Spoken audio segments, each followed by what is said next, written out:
So please say a little bit about yourself. Hello, viewers out there and listeners. My name is Gazzo. My real name is Gary Osborne. My dad used to call me Gaz when I was a kid growing up. And when I became a professional magician, I decided to adopt the name Gaz. And I put the O on the end from Osborne. So Gazzo, that's how the name come about. There you I'm go. primarily still a street entertainer. I live in most of my adult life in the United States of America. For those of you that don't know my story, I'm sure most of you do. But for those of you that don't, I'm still street performing. I shouldn't really be street performing at my age, but I still enjoy it. I have passion for it, so that's why I still do it. Okay, so I am considered a rogue in that sense. If you want to put a title on it, like you are, Matt. Yeah. I got to say before we go any further, though, I'm telling you, Matt, of all the people, I think I've held you in such high respect for, decades of what you've done as an anchor for this industry. You're such a special person, Matt. I really mean that. Oh, guys, bless you. That's such a kind thing to say, mate. Really kind. Yeah. So I'm going to share these last bits and begin, but thanks. I assume yourself and the Dane will get into it later in the interview. I'm sure you've had a few battles yourself as it's gone. Yeah, many, many. It's something which, unfortunately, I think a lot of the younger performers coming through, because they haven't had to do that, because people like yourself and, later on myself, we were so successful that they've grown up in quite a, not to be mean, a coddled environment where they haven't had to fight in battle. It's an easy path we laid, But the thing is, when we first started, street performers were very rare. I mean, I was talking to Gary Animal about this, when we first started traveling and together, and there were you never saw street performers, but now they're everywhere, every street corner, every festival, every nook and cranny, and every event you see street performers. And I class statues and people like that involved in this industry, and they're flooding everywhere. But what's unfortunate about this industry, for us, the secret is out. How people get money off the general public. The beggars used to go around with a styrofoam cup, but they found out very quickly if you stand on a crate and paint your face white, you make a lot of money. And that is unfortunate for veterans like us. The general public don't really differentiate between somebody with a white face or a statue or a variety entertainer, unfortunately. And did you think that before they did more? And what do you mean in that sense? So you say that the secret's out, that people know you can paint your face, you can go stand in a box and make a bit more cash. When I began, I definitely had the feeling that, and I'm sorry, everyone, we'll get to Gaz's life story in a moment. This is quite an interesting point to talk about. When I began, it felt like when people saw shows, it was special. It was like, oh, what's this? This doesn't usually happen here. What's happening? Shows, when they saw shows, yeah. But they would have to go to places like Covent Garden or Glastonbury back in the day to see a seasoned street performer do a show. But outside of Covent Garden and Camden Town and, let's say, Bath and York, there weren't really many street performing pitches. And I don't class Covent Garden and Camden Town as street performance. But when you see a statue stood on a crate outside the market, stood on the entrance to the market, that is kind of a street performer. And they were more, they saw them before they would see a variety entertainer, inside the grounds. Because you coming down from James Street, it's flooded with this, what we call them crate slugs, but I don't like to use that term anymore because they've got so elaborate. They're not crate slugs anymore. They are really stretching the boundaries with what they're doing artistically. So they have a place in our field, in our way of making a living, and some of them deserve accolades for what they've done.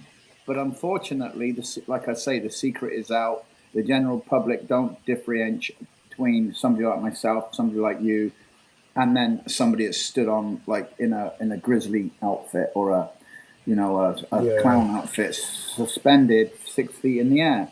Floating the odor is the classic one. Exactly. But they have a place in our art. They really do. Well, look at Graham. look at Graham Scott, the Silver Man. I mean, he took the idea of a statue to another level back in the 80s and early 90s. It was truly performative what he did. Well, yeah, but Gray, I mean, Silverman's a great performer, and he did take that art into another level. And but why can't everybody do what he did? You know, but just to stand there. I mean, I'm at an age now. I would like to paint my face white and make 150 a day doing that. You know what I'm saying? Because they're the ones that are working now in the embankment and the entrance to Covent Garden and certain places in Leicester Square. They're all working during this strange time we're having in the COVID-19. You know, they're still working because there's hardly any interaction. Where variety entertainers need interaction with the audience, and it's not working for us. You know, it's definitely a different skill. I mean, me myself now in Covent Garden, trying to work through the shows, I'm having to almost learn how to do shows again. Because all the intuition I've built up over the years is useless. Gaz, I'm loving this conversation, but I want to get to your life story, and I'm sure there's a lot to get through. So there is a lot to get through. It is a long life story. Fire away. So really. I suppose the first thing I'd say is, what was life for a young Gazling when you were a young embryo? What was your life like? Well, I performed in pubs around Didcot where I grew up. My father had come home and said there was a magician that he cut his thumb with a very sharp knife. And I was probably 11, 12, listening to this story that my dad would tell me about, to what he was telling other people. And he said it was a fantastic trick. And he would literally cut his thumb and blood would come out, and he would wrap a napkin around his thumb to soak up the blood. And then he would ask you to examine his thumb, and there was no cuts. But my dad swore that he actually cut his thumb with a sharp knife. And then I got involved in magic, a decade later, and I realized that trick that he described was in Louis Ganson's close-up magic routine by a gentleman from Holland called Rink. And whether that was Rink that was in that pub at that time, I don't know. But it was a trick that wasn't circulated. It wasn't a massive trick that everybody would know how to do. It wasn't. And published. when you say circulated, I mean, we're talking at the time before the internet, I assume. And what year are we at here?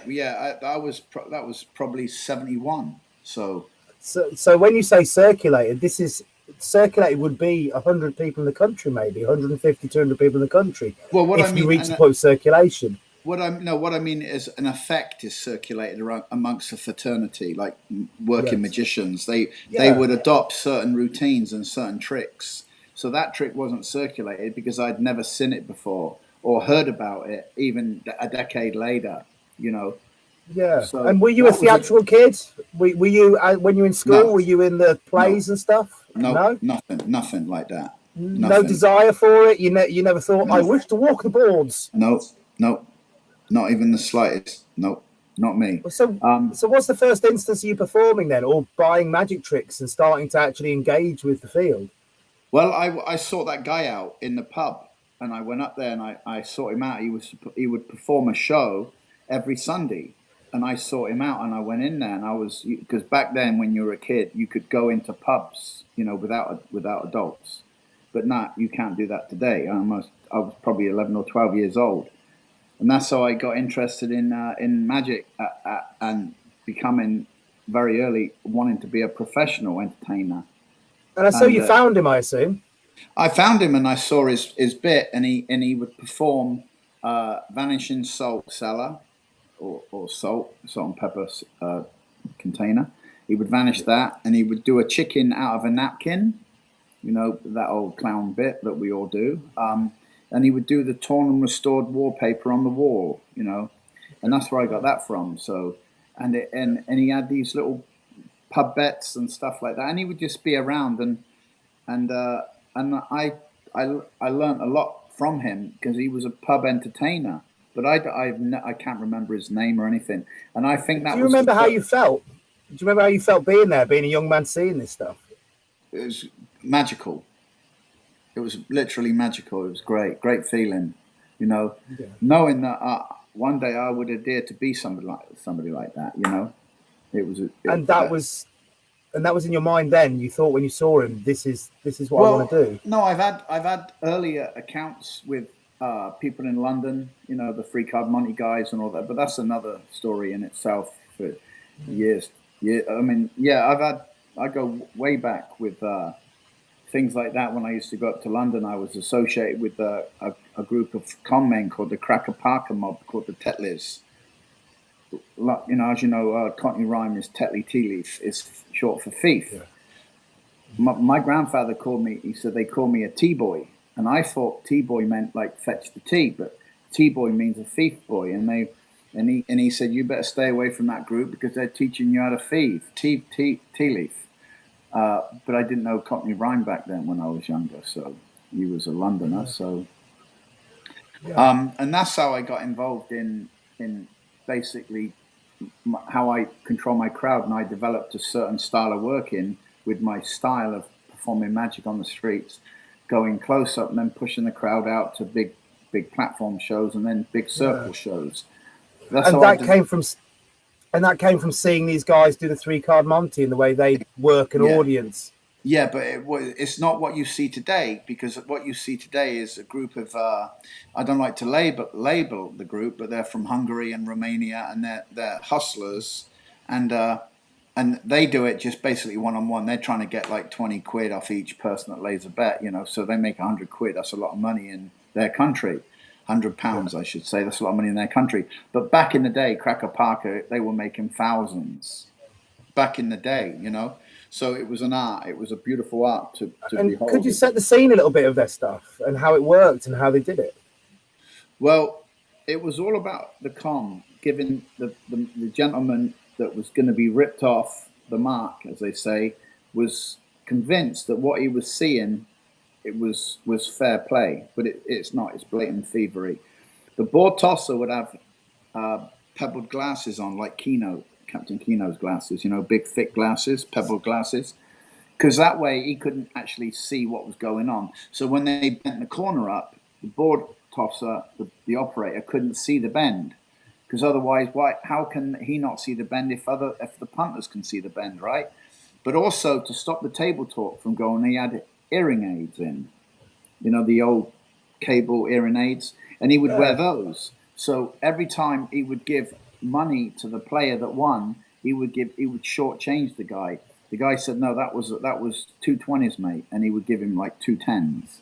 He said, "No, that was 220s," and he go, "I beg your pardon." So he was playing this goofy guy, and that's part of the con. So you know, they said this guy's like he can't see for shit, he can't hear for shit. Let's rip him off.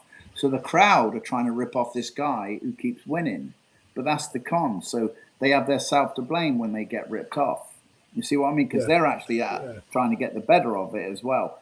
But the way they controlled the crowd, there was probably about 7 of them, and they worked in Oxford Street. I went up there just a couple of years ago to see my old haunting ground where I used to become a look. I was a lookout, and then there was a bus, and believe it was a 31 bus that would come down and it would block up the view, and I couldn't see what was going on. So they would always wait till that bus had passed, or just and it's on its way in 20 minutes or whatever. They get the bus schedule, so that way they weren't blocked out from where I was screaming and yelling for, you know, undesirables coming down the road and that type of thing, which would be the police. Rozzers. Yeah. Yeah. So but I learned the art of the con and the art of like basics. It was, to me, it was a performance, street performing through that group. But then they ripped off an old lady for like £200 or £300. They took her to the building society to get more money out. It was a guy called Polish Kalinski, who was part of the mob. He walked her back and convinced her that he's going to get her money back that she lost. And it was her pension money, and that just turned my stomach. And because it's just blatant thievery, they don't care who they're getting the money off. And they went down and that back an alleyway, and there was a club that was like after-hour drinks that they would do. This is all in the daytime, but there was a club, and you can go in there in the afternoons and drink beer and gamble on the horses. And they would put their money on the horses, all the money they'd won, you know. So it was a waste of time. But I've got the story, so. Yeah, and it's something that you probably wouldn't see nowadays. I've No, never you seen don't. any No, crews you work don't. like that now. You don't, because you get the cameras, your CCTV, you see. And the only time I took Billy Kidd she was on the Westminster Bridge, going over for an audition for a TV thing coming up, and she had to go over this bridge. And while we were going over the bridge, we saw some Romanians. Again, I don't want to label them, but they were from Eastern Europe. You know, Romanians or Turks. You don't have to be negative to say that there's Romani gypsies who come to London to do the shower game, because they do. British, you know? They weren't British operators. They were European operators. And the reason why they were on this bridge, because the CT cameras don't go down the bridge; they go either end of the bridge and look out. So these Romanians or these people knew that. So they were operating in the middle of the bridge. But the day we got there, it was really interesting. We stopped to look at them, and I'm telling Billy that lady and that man, they're holding hands, but they're together. They're with the group. And she said, "How do you know?" I said, I just know. You know, I know what they're doing. And then all of a sudden, about 25 policemen arrested all the groups at the same time. And I'm going, like, how could this be? How all of a sudden do the police show up and the two lookouts on the end of the bridge don't see it? You know what they did? They come on the bus. It was great.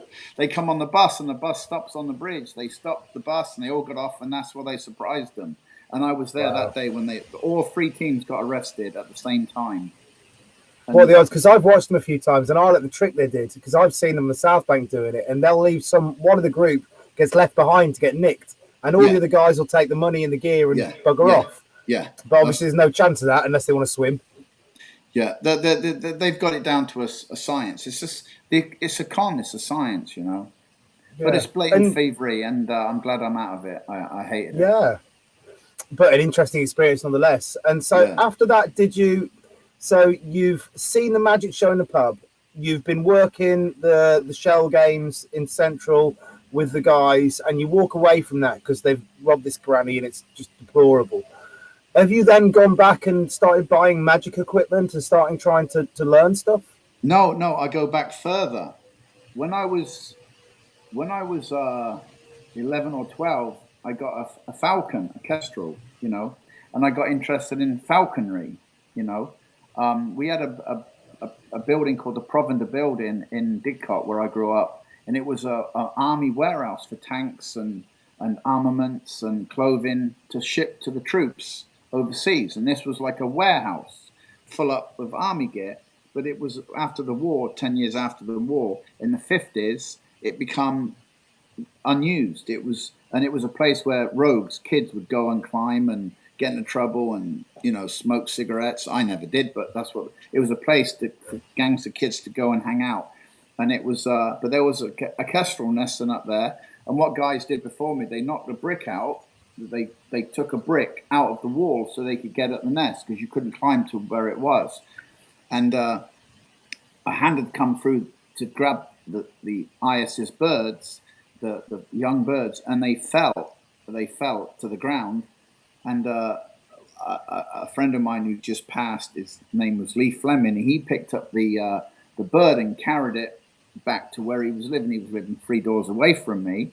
And I take it it's little more than a chick at this point.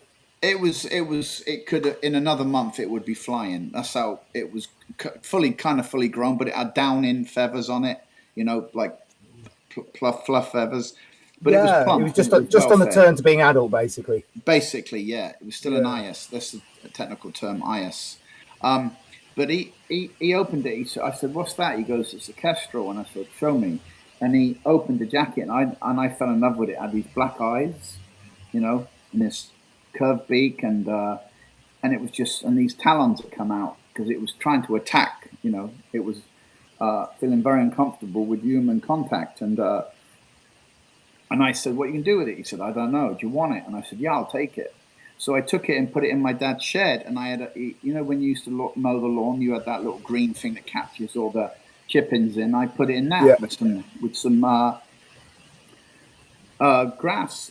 You know, I took grass out from the back and filled it in and put it in there. I had no idea what I was doing with this bird. I didn't even know what it ate. And I tried to give it bird seed, and it would flick the bird seed and go like this with it. You know, it wouldn't eat the bird seed. I had no idea. But luckily, next door to me, there was a family called the Watts, and their grandfather was a gamekeeper. He was a game guy, you know. And he heard the screeching of this bird, and he knocked on the door and he said, have you got a falcon in your dad's shed? And I said, no. He goes, you do, and you better feed it. He said, you better feed it. And I said, I've been trying to feed it. It won't eat. And he goes, you got to give it meat. And I fucking dropped a jaw. I go, what do you mean meat? I had no idea. I didn't know nothing about birds. So he said, you got to give it meat.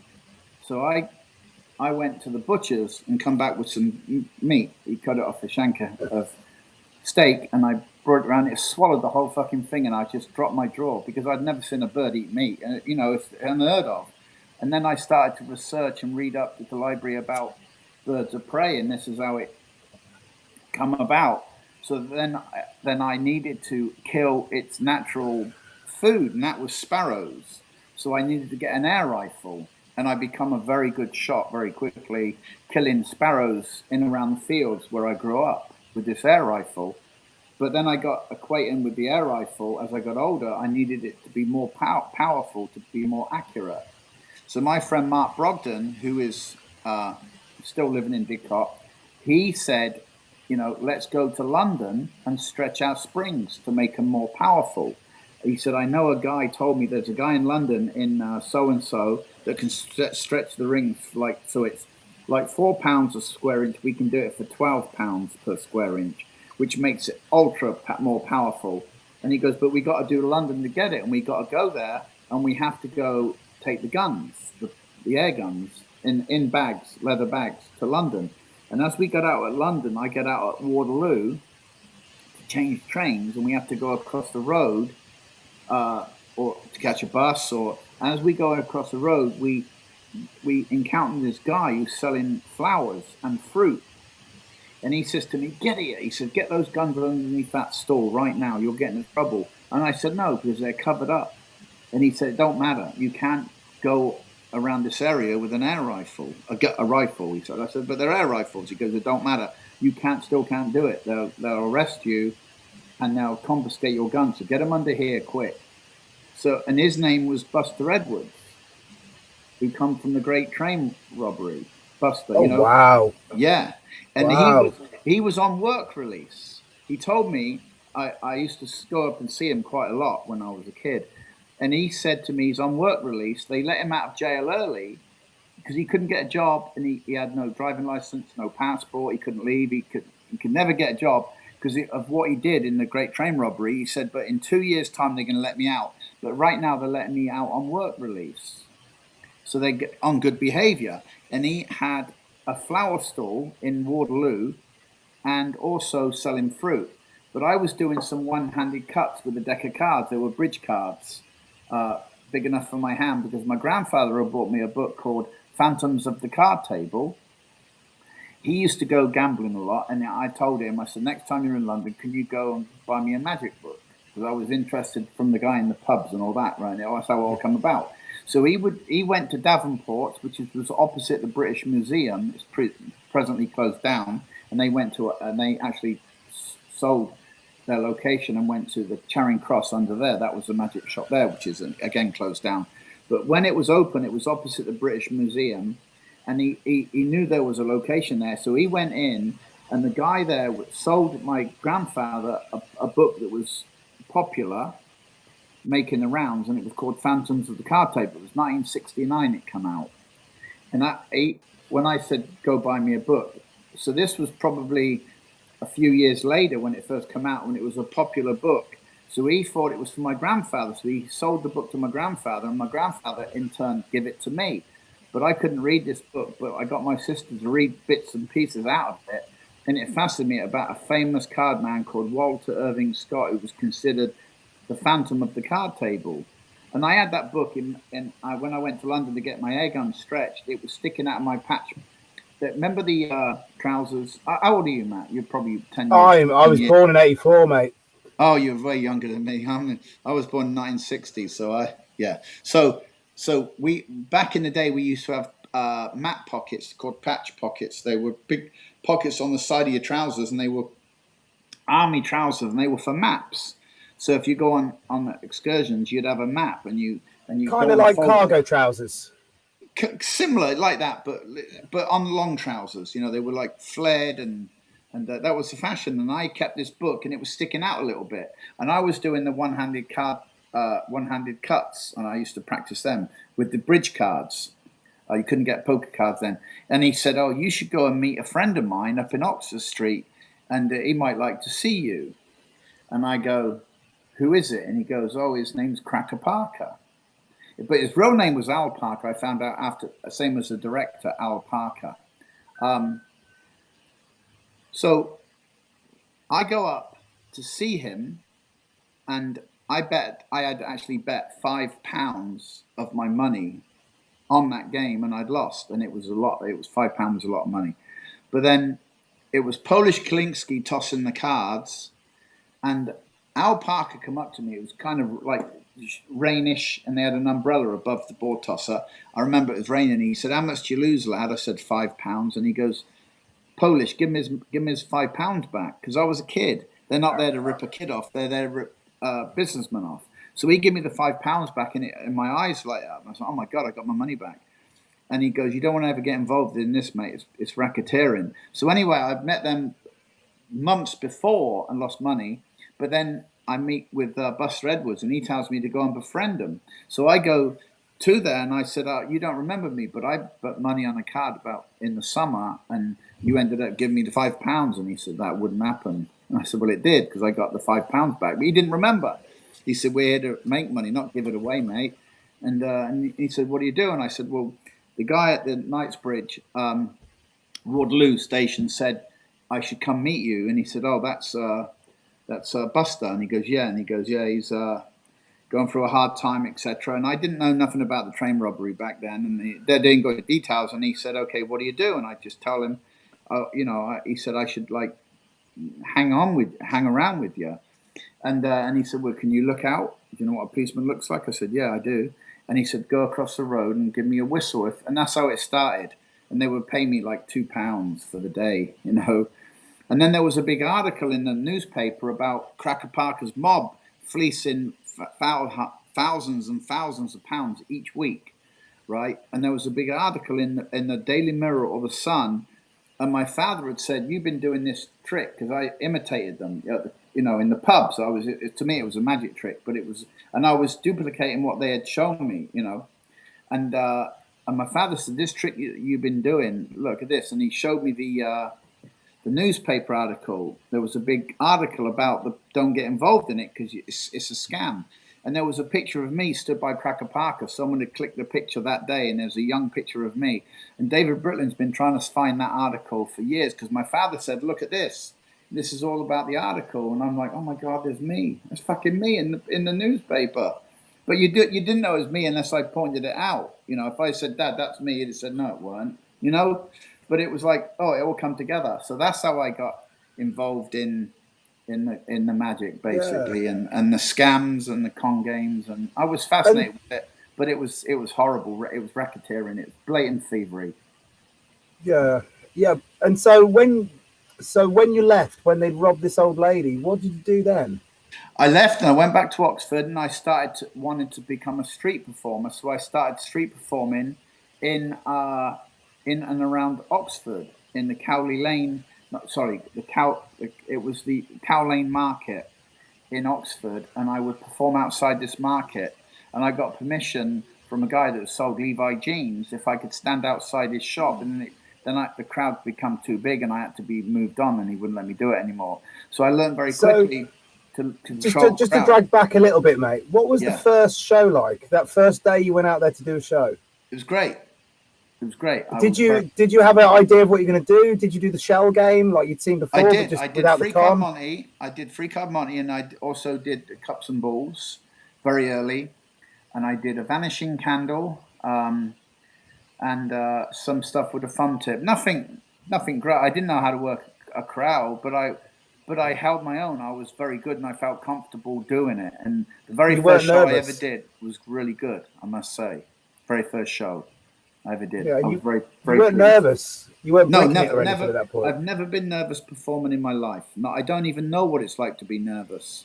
But I found out one day what it's like to be nervous, because one of my best friends had died, and they asked me to read at his wake, and And that is when I was at a podium and my body went limp and my shoulders shrugged over the podium, and my mouth got really dry. And I said to myself, this is what it's like to be nervous. Because I've been on cruise ships when performers are going to go on stage and they're puking up in the sink before they go on. And I go, I knock on the door. Who is it? I go, me, the Gazzo next door. And he goes, what do you want? And they're puking up. And his name was Harry B. And I go, it's me. What you doing? He goes, I can't come out yet. And I go, come out of the bathroom. He goes, I can't. I'm puking up. I go, what's wrong with you? He goes, I'm going on in 10 minutes. And I puke up before I go on stage. And I'm like, oh my God, I've never experienced that. I don't know what it's like to be nervous, but I did get nervous at a wake when I had to read something in front of all the morbid guests of my friend that died. Yeah. Well, and I found out what it's like to be nervous then. Well, the thing that makes me think this then is maybe it's just a conjecture here. Maybe starting off with the guys doing the cons, they must have had a lot of confidence and comfort to make a con, because if you're a bit nervous, people feel it and smell it, and then the con's gone.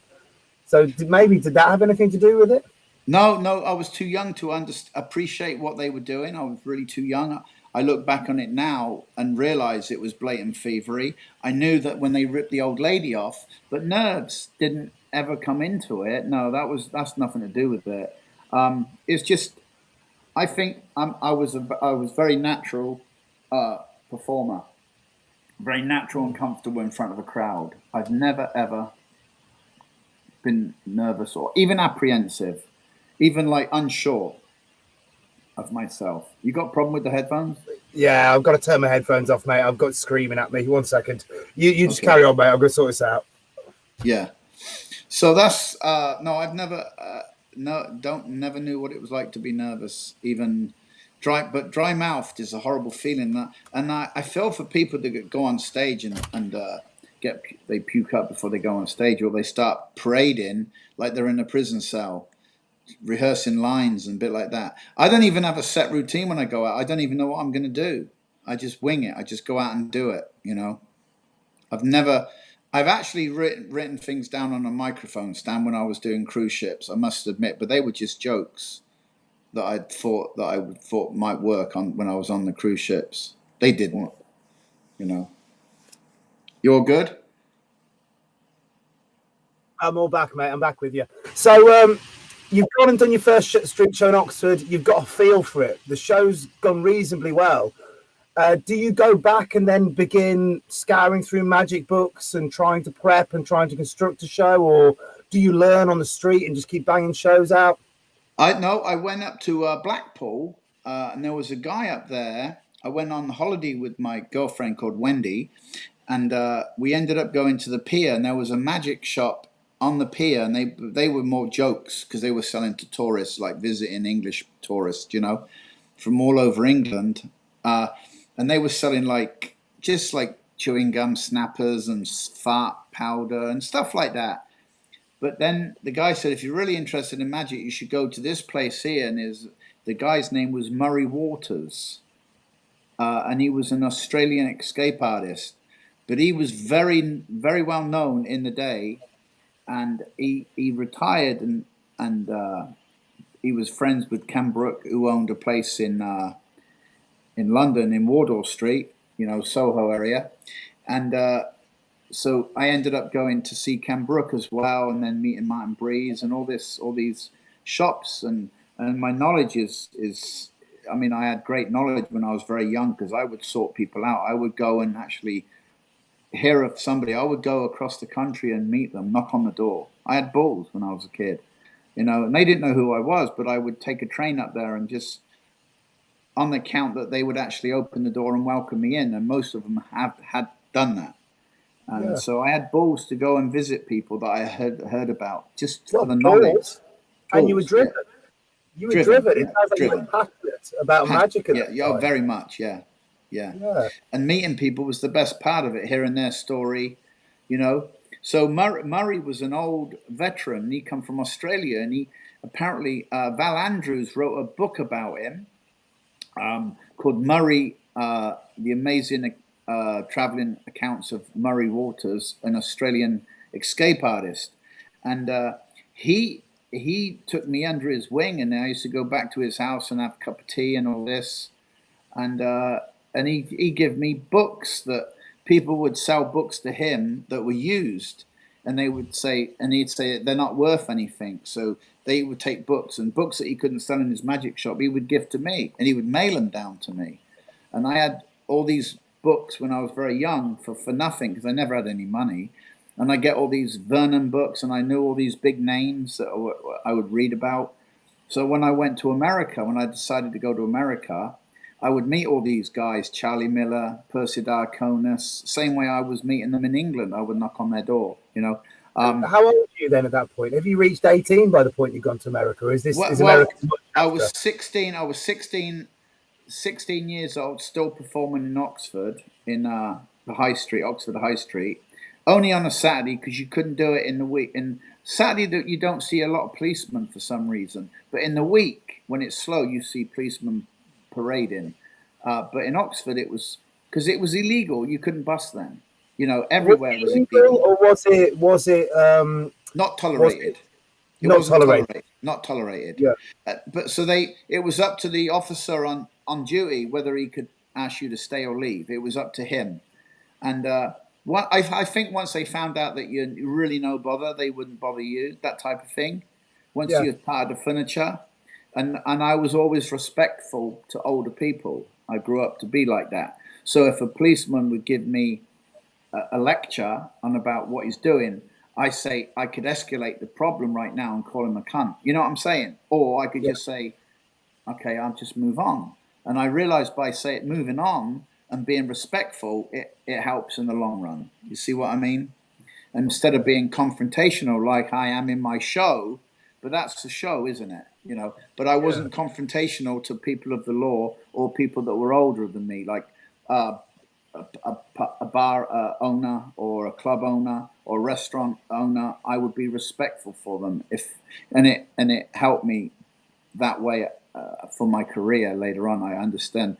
Respect is very important in our business. You have to have respect for people that are business owners. If they come out and say, look, you're destroying my business because your crowd's out there, you kind of, because I've had, you know, like places, I've had a residency in Key West, and I set up a bar called Beat the Cheat, and people would come and sit down and bring their cocktails at this bar. And then a one-man band set across the way from me, and I'm like, he's in the same industry as me, he's a street entertainer, but he was interfering, I thought, with the people that I had around my bar. So I asked him to move on. So I understood quickly, if a sunglass guy is selling sunglasses and you're blocking up his storefront and he has a beef with you, you have to say, okay, you're paying rent, you could call the police and get me shut down, so I'm going to move on. I'm just going to move the crowd away from you, and that's respect. But if you say, man, you know, there's enough money to go around and all this, you know, you become arrogant then, and they don't want you there. So you have to have respect and understand people that are paying rent, you know. And you know about this, Matt, because you've been in this business all the time. You're confrontational when it comes to your rights and all this. But you know more about the law than what most people do because you're well read on it. So what I also do is I'm never rude. No, there you go. The word I always use is, I say, I will negotiate with you. I will come to a compromise with you. You're not going to just tell me, but I'm more than happy to find a way we can both be comfortable. And if it means I move up the road, I move up the road. If I turn something down, if we face a different way, whatever way we can both be happy is the way I'd rather take. You know, God knows you can't battle every single day. You can't. No, you can battle one day, but not every day. Your life's hell. Yeah, and you don't raise your voice. I've seen you go into battle with what you do, and you never raise your voice. You actually talk down what you're trying to get at. So, which is great. That's the right approach. Well, the second you raised your voice, you lost. Yeah. And so, just to drag back before we go to America, when you're in Oxford, how are you developing the work? How is the work developing? Well, that was common sense, because what I learned very quickly. Tricks that will work, tricks that won't work, right? And if you turn your back on the crowd will deplete. You know, things that I learned very quickly, like if you're going to put stuff in a bag and look for a thumb tip or a silk, you come up, the crowd's not there. So I learned very quickly is to have somebody stood by like a kid as you're looking for the props. I understood common sense when it comes to performing, because I think performance is an art, but it also comes from common sense, right? Yeah. We learn very quickly what works and we learn what doesn't work very quickly. And what works is what engages the audience. Okay, so I learned those skills very quickly by accumulation of a lot of shows. You know, And doing a lot of shows. I mean, you had the magic books and you had the magic fraternity, but I suspect you didn't have what a lot of us had when we began, which was hundreds or at least, 10, 20 peers that you could go and watch within a stone's throw from you. And you could absorb their style of shows. It sounds like you're more on your own in terms of the street work. Well, I was, but I didn't access London until a few years after this. My apprenticeship in Oxford, in the pubs and doing street shows. I didn't know what a street show was, but it was Murray that sent me to Ken Brook, and Ken Brook told me, if you want to learn magic, you need a place to be bad.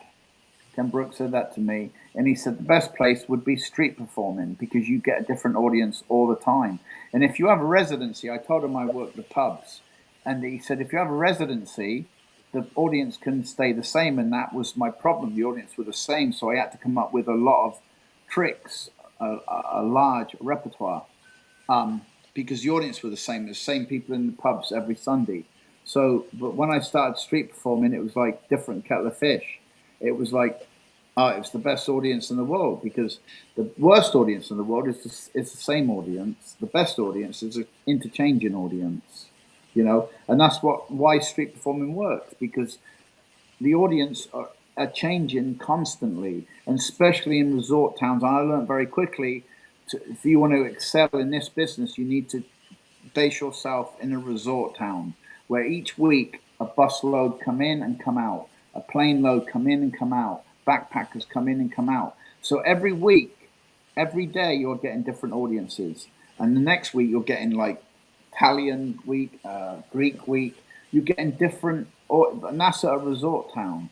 And Oxford was purely tourist street because it's by the college and it's a pure tourist town.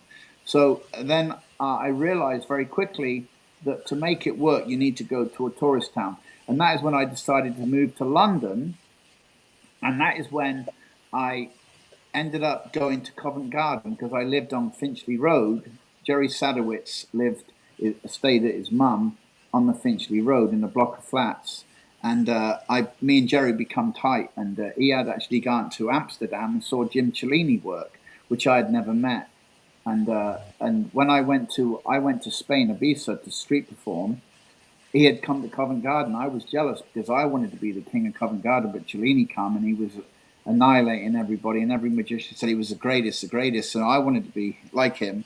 So I tried to emulate what Jim had started to do, and Jim had got ripped off he had a car, I think it was a Beetle, and they broke in and put crosses on it. And Jerry had told me this, that they stole his bags and his equipment and his money, and Jim had no equipment, and he was there to work, and it was like a Christian group. They didn't like the magic he was doing, apparently. So Jerry had his props and says to Jim, you can use my cups. So Jim started making money again with someone else's props. And I thought that was a great story because, Jim, it was obviously and I understood very quickly that any street performer can use anybody's juggling clubs or unicycle and still make money. You don't have to be your equipment. You can use other, because that's through attrition, doing the shows over and over again, different clubs, different swords. You know what I'm saying? So same with magic. You can borrow someone else's props and still make money. And that's what Jim had done. And I come back to Covent Garden, and Dave Brown and Duncan Trillo were all talking about this Cellini guy. And I said, I heard about him because jugglers would come to Martin Breeze and said they went to a Time Out festival in America and they saw this wandering magician called Cellini. And I heard about him through jugglers that would come to Martin Breeze's shop to buy some juggling clubs. So I heard about the name Cellini, and then Jerry said he met him in Amsterdam and he was great. And I wanted to meet him, and I never got to meet Jim until about 15 years after that, when I went to. But I wrote Jim. I sent him a photograph of me. Said I'm coming to America, and he said, I have a house in New Orleans. Why don't you come and see me? And I never got to New Orleans until a couple of years later, after I ended up in Key West. But the Key West story is interesting. So I was... Just before we go to Key West, you went to Covent Garden first, right? No, I went to Camden Town first. Okay, so what was Camden Town like? What year was it? Can you set the scene? Yeah, it was like 80, 81, 82. And I went, no, it was 1980, 79, 80. I was in Camden Town, and is it like what you see now? No, it was not like that. I because I would do like small crowds, and I would have I could work in between two storeholders. They wouldn't complain because I'd only have 4 or 5 people, but it was like the style of work in the pubs. Not to try and get big crowds, because I knew that's not what makes the money with my style. What makes the money is small, interesting people giving you a big tip. That's how I made my money. But when I went to Covent Garden, I ended up trying to be egotistical and getting big crowds, right? Because it's an egotistical pitch, Covent Garden, because you got all those guys at the back watching you, and you feel that they're watching you. You have to deliver. So you feel now you're at the prime location, and you have to fucking stay on that bucking horse, right? And so there wasn't a Magic Corner there at the time. Then you didn't work at the bottom of James Street. Magic Corner never existed back then.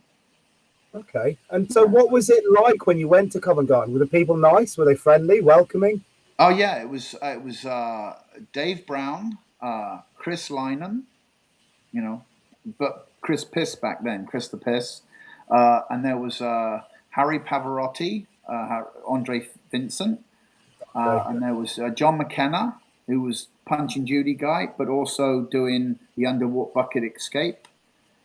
Duncan Trillo was there, all very nice. And Duncan Trillo was the greatest guy that ever lived in Covent Garden. I think he was. Leo Ward was there. Why did you say Duncan Trillo was the greatest guy who ever lived in Covent Garden? Because he's just a wonderful human being. He just does not have a mean-spirited bone in his body. I've known Duncan now for going on 50 years, and he's never said a bad word about anybody ever, not even close. We're all confrontational, and we all say, when we have a heated argument, I've never even. He's just great. There's nothing I can say better about that guy. He's one of the greatest human beings on the planet, still today. Yeah, great. Right. And so, how did your first show go then? When you were a bit egotistical, you tried to play it big. Well, that was when I worked at West End, though. But I was working Magic Corner back in the day. But that wasn't Magic Corner. But this is after I got kicked out of Camden Town. I was playing by the Locks. So you got kicked out? I got kicked out because there was a club called Junglers. There was a club, and they would then in the day it would be coffee, and at night it would be like a rave punk place, So this is kind of at the end of punk in London, King's Road and all that. And I worked King's Road. I worked Leicester Square. They kicked me out because street performing was illegal back then. But Camden, if you got permission at the market, you could do it. And there was an American guy called John Lenahan. He was there, and he would come like every third Saturday. And John was great. I mean, there's no doubt about it. I mean, he influenced a lot of performers in Covent Garden back when he had come from Philadelphia. And he knew Penn and Teller and all this, and he was very, very helpful with his information. And he come through Covent Garden and developed an American style that a lot of British guys sort of adopted, And what was that style then? Well, just the way he worked the crowd, it was a very American style. Where the British style, it's still different from the American style today, and they're still different from the European style. But John Lenahan's style was very American, and it worked. And I realized very quickly he was an American in England. And I knew it's like going back to the resort town. You go to a resort town, you get a different audience. And if you're a novelty, which John Lenahan was a novelty in England because he had an American accent, he's equally loved. And I think even back then they didn't like Americans. This is not. Oh, it's charging now. Okay, then, mate. You're still here with us. Yeah, I'm just charging my battery because it looks like it's running out. Oh, that's good. Are you plugged in? So yeah, we're good. So John Lenihan was at Camden Town, and he would get big crowds, and so he kind of intimidated me a little bit. Not many people do intimidate me, but I felt Camden Town was my pitch. And when he would show up, I would work on the other side by the Dr. Martens store. It wasn't Dr. Martens store back then, but they sold Dr. Martens used boots and ripped jeans and all this punk gear. And I worked outside there because I knew the owner.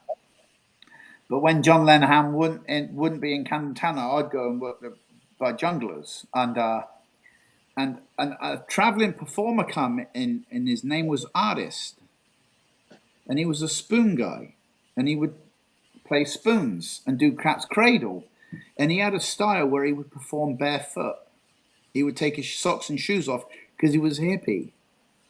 But I loved the guy, and he did poetry, and it was a style that I really loved because it was a focused style. It wasn't hype and screaming and yelling, getting the crowd to clap and cheer. It was just come right in, put your feet around the mat, and he would do Cat's Cradle and some really nice stuff and tell stories, and he would sing songs without an amp, and it was just wonderful. And he had traveled with a guy called Derek. I believe his name was Derek, and he was a violin player, and he would tap dance at the same time. He was a Cajun guy, and he was from New Orleans. And I said, I want to go to America, because I can't find a good pitch. The only pitch I can find in England is Covent Garden. And Bath, there was a guy doing work in Bath. I forget his name. He did a slack rope with a knot that Brian does, sliding the knot. He was working that pitch, and he wouldn't want share. And so I couldn't find a pitch. And anywhere where you found, like, I would work places like Oxford Street where they wouldn't let me do it. The cops wouldn't let me do it, and I would work.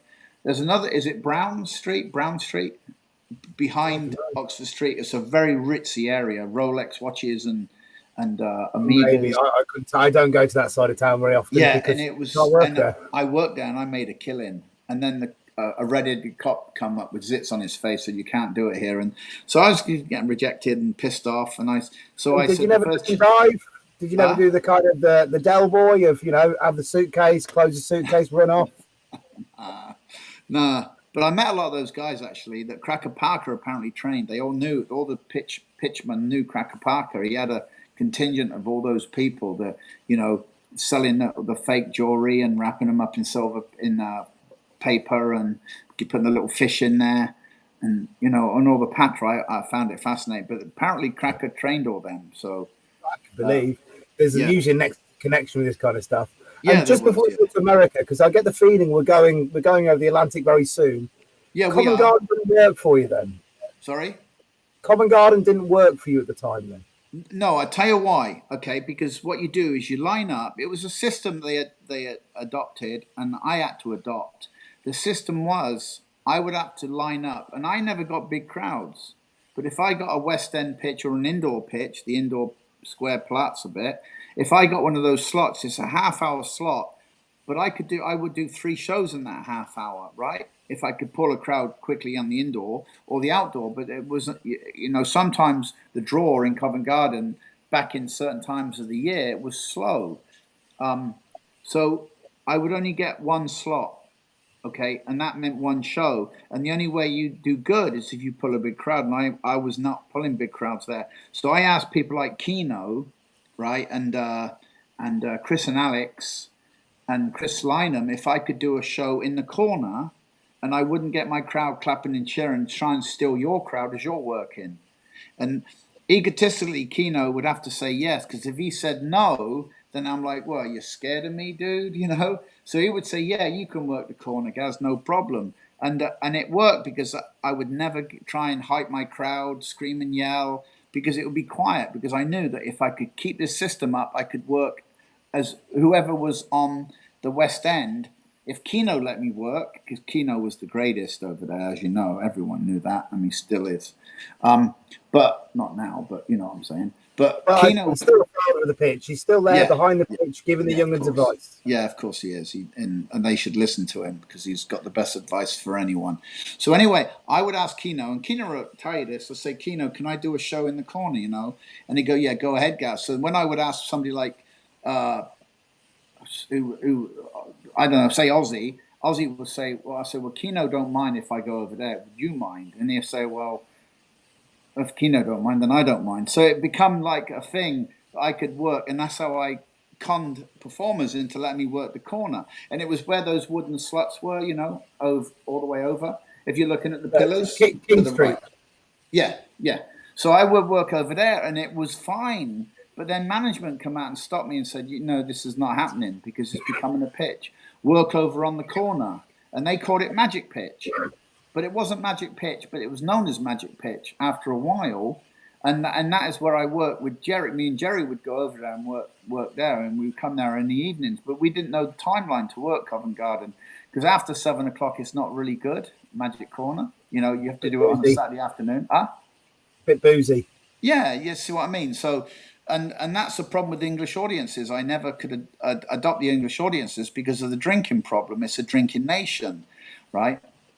So I said, the first chance I'm going to get, I want to go abroad. And we were having coffee, me, artists, and this guy, Derek. I think his name was Derek.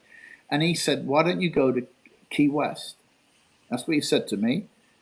And I said, well, what's there? He said, it's a resort town. It's where the cruise ships come in. It's 70 miles from Cuba. And it's really cheap to live. And it's really, you can work every night during sunset. And I had no idea what he's talking about. So artists said, if you ever go to Key West, stop off in New York. You're going to fly to New York. Here's a guy's address. His name is Gregory Fleeman. I remember it today. You can look it up. After I tell you this story, you won't believe this story. He goes, it's Gregory Fleeman. So I had his name in my shirt pocket. I was working for a company in the week as a drainage engineer. I was a helper for a drainage guy, and his job was to put cameras down the drain to see the cracks. And my job was to assist him and making money in the week because I couldn't make a decent living doing, because I was paying high rent in Finchley Road where I lived. And so I had a normal job when I first come to London. And then I started street performing weekends. And when I made more on the weekends, I give up my job. But I was working for this group called CAD, Clear All Drains they were called, in the Mile End Road. And they were really advanced. They had cell phones in their cars, and they had sports cars, this plumbing company, drainage company. They were all, right? Yeah, they had cell phones, which were unheard of. And they had these Motorola cell phones. Yeah, the bricks. Yeah, they had them, yeah. And this was right back in the day. And I was with a company that had all this high-end equipment. They had cameras on their door. When you go ring their bell, a camera would come out and like all this high-end stuff. And I'm like, what the fuck is this? You know, it's like James Bond. So I liked them. I was loyal to them. And he said to me, his name was Terry. Terry said, I hear you want to take off to London. He said, well, I hate to lose you.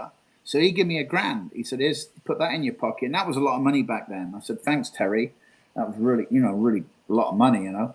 And he said, yeah. You need 4 or 5 grand at that time, couldn't you? That was fucking amazing amount of money, £1,000.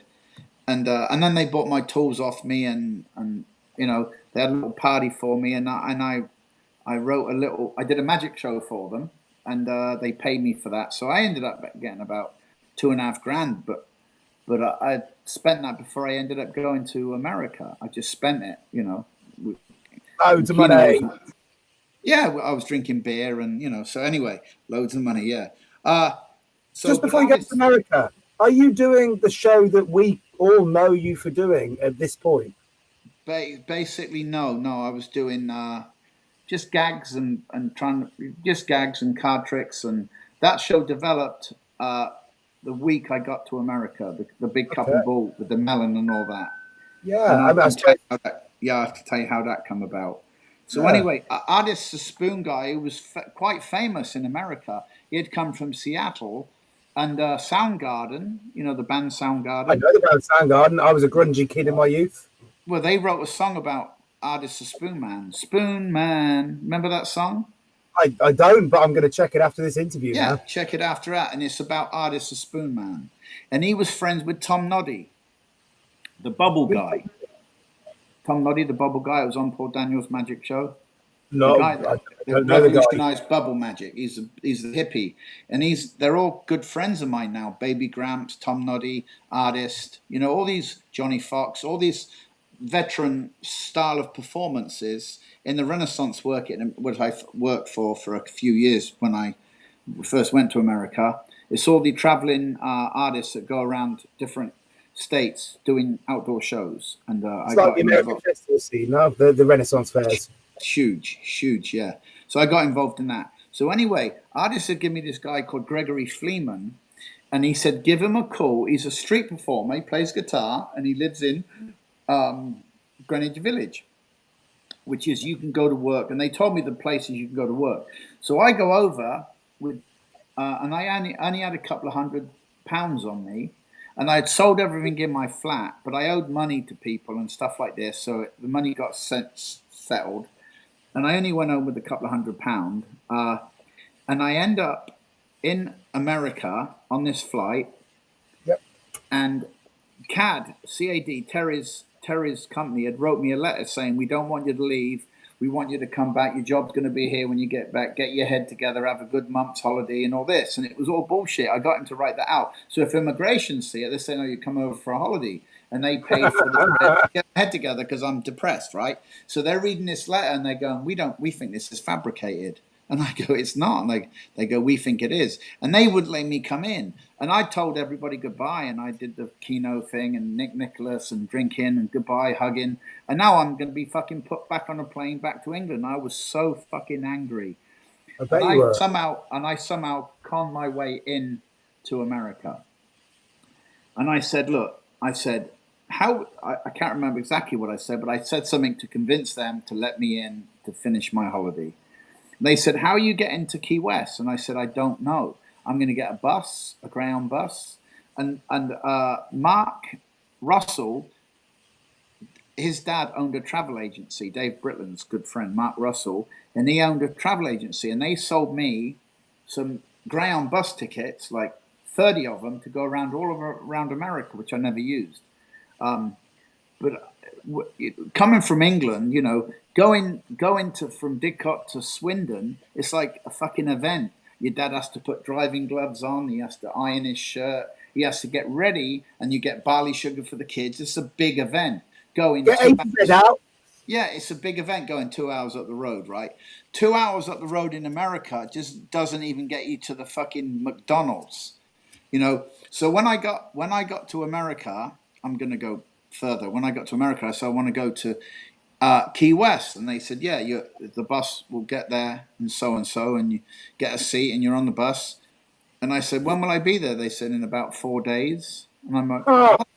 It was like, it's unheard of. 4 days? What do you mean 4 days? That's when you've never been anywhere. 4 days on a bus. That's up to Scotland and back 6 times, isn't it? Yeah. And I'm like, I when I first went to Germany, and it took for the 18 hours. That was for me like a planet. It's unbelievable. Yeah, the size of this planet, and I realized very quickly how big it is. So I'm like, okay. So I got on a ground bus and went down to Key West. But before that, I had actually landed through immigration. I got through immigration. It was like 11 o'clock at night, and I had only a little bit of money on me. I only had enough like for food and to get a room somewhere. Did you take props with you? Yeah, and I built a case that was inside a suitcase where the legs fold up, and it was all under my clothes because Did the immigration authority suspect about that one? No, I was lucky because if they'd have gone through my luggage and pulled all my clothes, they'd have seen a close-up table, right? And I had decks of cards in there. But I didn't know I could buy all this stuff in America. I had no idea what America was like. Absolutely clueless. So I get to America, and I remembered I had Gregory Fleeman's phone number. And it was like 11 o'clock at night. I got through, and I went to New Jersey, and then I had to get from New Jersey to Manhattan. Okay? I got to Manhattan. I took a train. It went to Penn Station, right? And I end up in Penn Station, and that night a cop had been killed, and it was before the day before 4 days before Macy's Parade, whenever that date is. It was like November the 4th or something like that, the 5th, just like our fireworks night. It was about that time.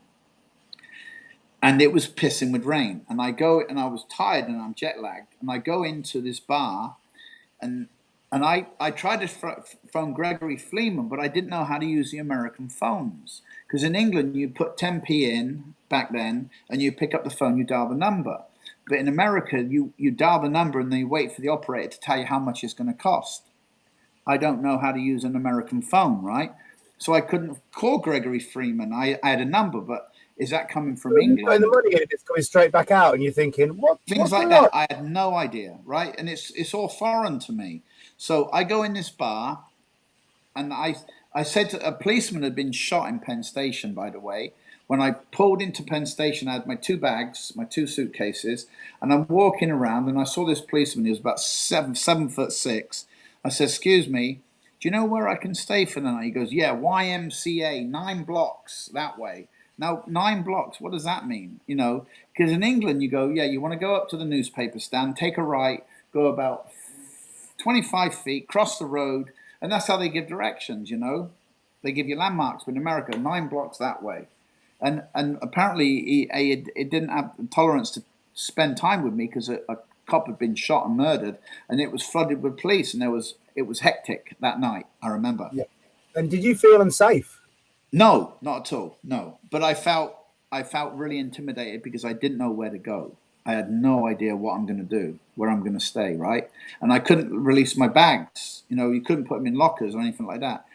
So I thought I went to the YMCA, and I walked up the place, and I put my bags in the room I'd bought, and it was like $64, $64 or whatever. The policeman, the Indian, the mechanic. What's that?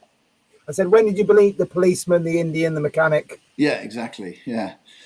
So I put my bags in there, and I went down to a bar across the way, and I sat in there, and I had a beer, and I said to the lady, "Can I have what do you have for a bottle of beer?" And I didn't recognize all the labels.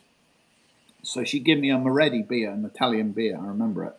And I poured it in. It was like big head. And I started drinking it. And she said, "Where are you from?" I said, "England." And she says, "Oh, what are you doing?" And I said, "I'm actually supposed to be meeting a guy that knows a guy that knows a guy, but I don't know how to ring him." And she said, "What's the number?" And I pulled it out. And she said, "Oh, why can't you get through?" And I said, "Well, it's got 212, then the number. Do I press 212? And she said, "No, that's the area code. You only do that when you're out of state." How do people know these things? There was no Google. You couldn't Google anything. You couldn't learn by mistakes. You had nothing to do with it. She goes, "I'll phone him for you." She went down the bar and she dialed the number, and she brought one of these phones that the white cord was like 60 feet long, you know, back in the day, you know, and it was like 11:30 at night, and it was Gregory answered the phone. He goes, "Yeah, Gregory talking." I said, "Hi, Gregory. This is my name's Gary." It was Gary back then. I said, "My name's Gary. I'm a friend of Artist." And he goes, "Who?" I go, "Artist." And he goes, "Artist, that motherfucker owes me money. Where is he?" And that's exactly what he said. And I'm like, "Oh, this is a good start." And he said, "What are you doing? What are you doing?" And I said, "Well, I'm actually here in New York." And he goes, "Where are you staying?" I said, the YMCA. "Where?" And I said, "Where are we to the pub?" I said, she gave me the address, 5th on 5th Avenue, 4th Street, whatever it was. And she said, and I go, "Oh," he goes, "Okay, well, I can't see you now because I'm in the middle of writing a screenplay," he says. And I go, "Oh, well," and he goes, "What are you doing tomorrow?" And I said, "Well, I suppose I'm going to try and get a bus to Coconut Grove first and then to Key West." And he goes, "It'll be a lot warmer down there. You've hit some bad weather. It's November." I said, "Yeah." And he said, "Well, call me back tomorrow in the morning." I put the phone down on him, right? And at about 2:00 in the morning, I'm getting tired. I've had a few beers, like 6 or 7 beers. I go into the YMCA and I got the lift, and it was pure white. The corridors were white, white doors. And I'm in this room. It's like a cell. And it's like literally a prison cell, you know. And I open the door and I lay down on the bed. I don't get in the sheets. It's cold out, but the heating's on. I lay down on the sheets, and there was a knock at the door like that loud. And I'm thinking, what the fuck? And I'm getting scammed now. I think immigration's found me. They've gone through the paperwork and they've found something, right? And I'm thinking, so who the fuck knows I'm here, right? And they're knocking, and they go, and they say something murmuring outside the door, and a slip of paper comes through the slot between the ground and the door. And I'm thinking, this is weird. So I open the door, right, and I look down, that way. There was not a soul there, and there was like 50 fucking rooms that way and that way. And then the elevator down there around the corner. So there was not a soul there. And I'm thinking someone's trying to scam me. They're trying to get me out of the room so they can get my bags. So I shut the door and lock it. And then I see the piece of paper on the floor that someone had inserted. And they said, come down, someone wants to see you in the lobby. And I'm like, who the fuck knows me here, right? Who? Maybe it was the lady across the bar. No, no one knows me. No one knows me. How would they know what room I'm in? So I go, well, I'm gonna lock the door and I'm gonna go down to the lobby. I go down to the lobby, and there's a guy there, and he stood up. He's got a big beard, like he hasn't shaved for 4 days, and he's got curly hair, like it's not been combed. And he puts his hand out. He goes, Gary. I go, yeah. He goes, Gregory Fleeman. I go, and my heart went, oh, great. Now someone's here to sort of rescue me, because I needed help. I needed rescuing, right? So he goes, I'm sorry. He goes, I want to apologize to you. He goes, I might have sounded very abrupt on the phone and rude. And my partner, who's with me, see, what had happened, he said to me, he said, we're in the middle of writing a screenplay, and I didn't want to be disturbed because we got to submit it in the morning. So I was being rude to you and said, give me a call in the morning. When my friend said to me, how would you like it if you went to England and you didn't know anybody, and you said that to somebody over there? You should go get that guy and bring him here and show him around. So that's what my partner convinced me to do. But I was trying to settle my partner's wishes, and he convinced me to come and meet you and bring you back. So we're going to get your money back for the room. And I go, what? He goes, we're going to get your money back for the room. And he said, give him his money back. He's only been here an hour. And I'm like, but I laid on the bed. He goes, did you get in the sheets? I said, no. And he goes, give him his money back. So the guy gave me the money back, the cash for the room, $64 or $34, whatever it was. And that wouldn't happen in England. That would not happen. Here's a story in England. You see, this is the difference between America and England. In England, you go in, you say, how much is a room? They go, £90. Does it have a bathroom in the room? That's £120. So there's no bathroom in the room. No, it's down the hall, community bathroom for £90. If you want a bathroom in your room, it's £120. Okay, the cheaper room, does it have a basin in there? And the guy will say, are you planning on peeing in the basin, sir? That's England, right? You see what I mean? That's the difference, right?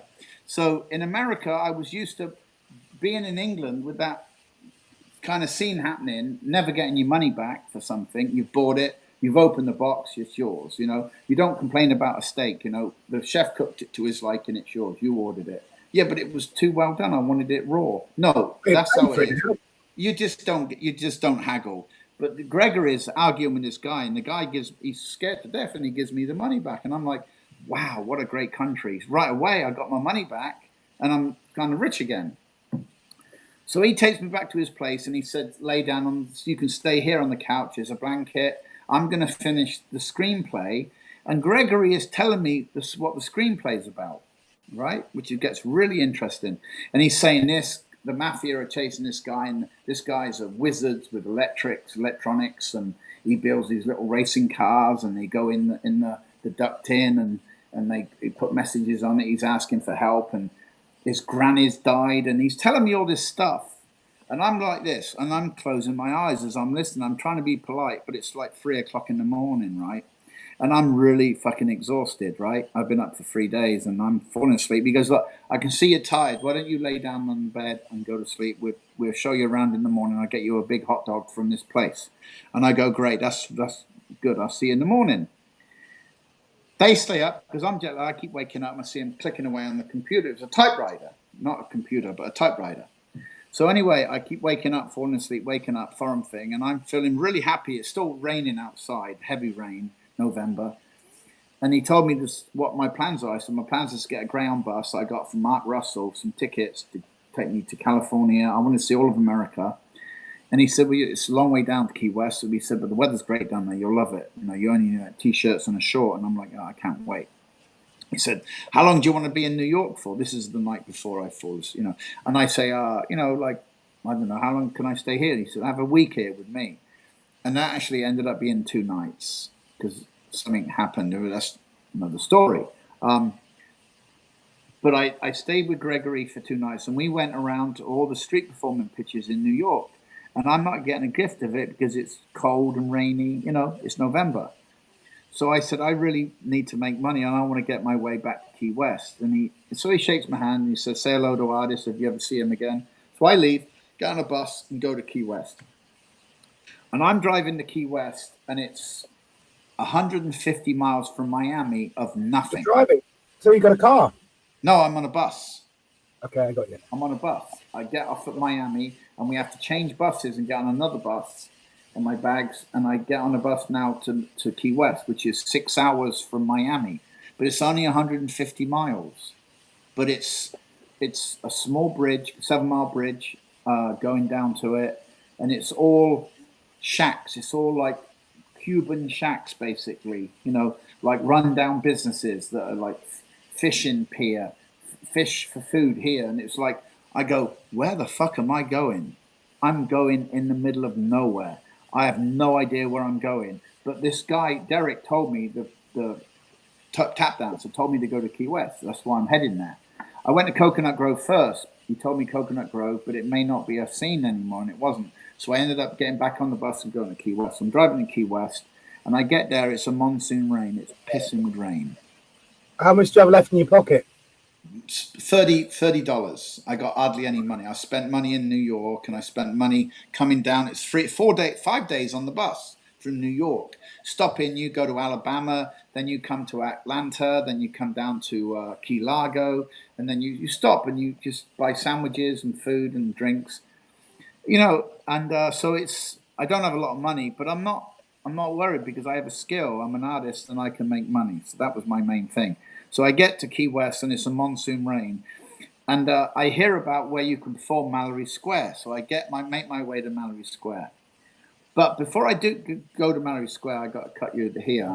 I meet a guy called Chris who's just passed away. His name was Chris Finn, and he was a biker from South London, Crawley area.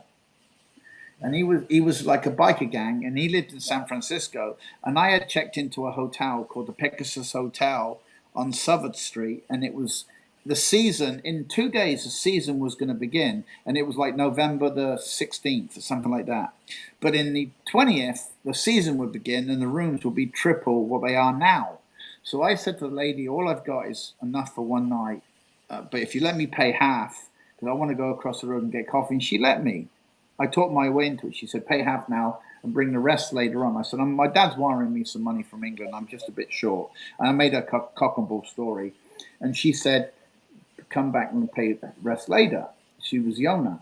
So I go into a Cuban coffee place across the Pegasus Hotel, and I sit there having a coffee, and I'm trying to ask the people, where's Mallory Square? And it's literally half a mile down where I'm staying, which is good. But I get there at sunset, and it's a monsoon rain coming. But before I go to Mallory Square, a guy comes in. He said, hi. The woman says, you're English. And I said, yeah, because I was asking her where Mallory Square is. She was working the coffee shop. And she says, the guy over there is English. So we turned around, and he had like piercings, his eyebrow pierced. He had tattoos all over his face. He had a French beret on. And Key West is primarily gay, right? Which I'm not gay, right? But it's primarily gay, and I have no problem with gay. And I got this figuring this guy is gay because he said it. He goes, "Oh, I just come up from San Francisco, and we just made our way across from San Francisco. I have a home there." And I'm thinking this guy's now gay. He's going to pick me up. So I was offish, and he says, "Where are you from in England?" At Oxford. And he said, "Oh," and he starts telling me a story. And he said, "Look, my wife, Anita, her name is. She works in the Night and Day Bar. It's called Night and Day Bar. Why don't you come in and meet her?"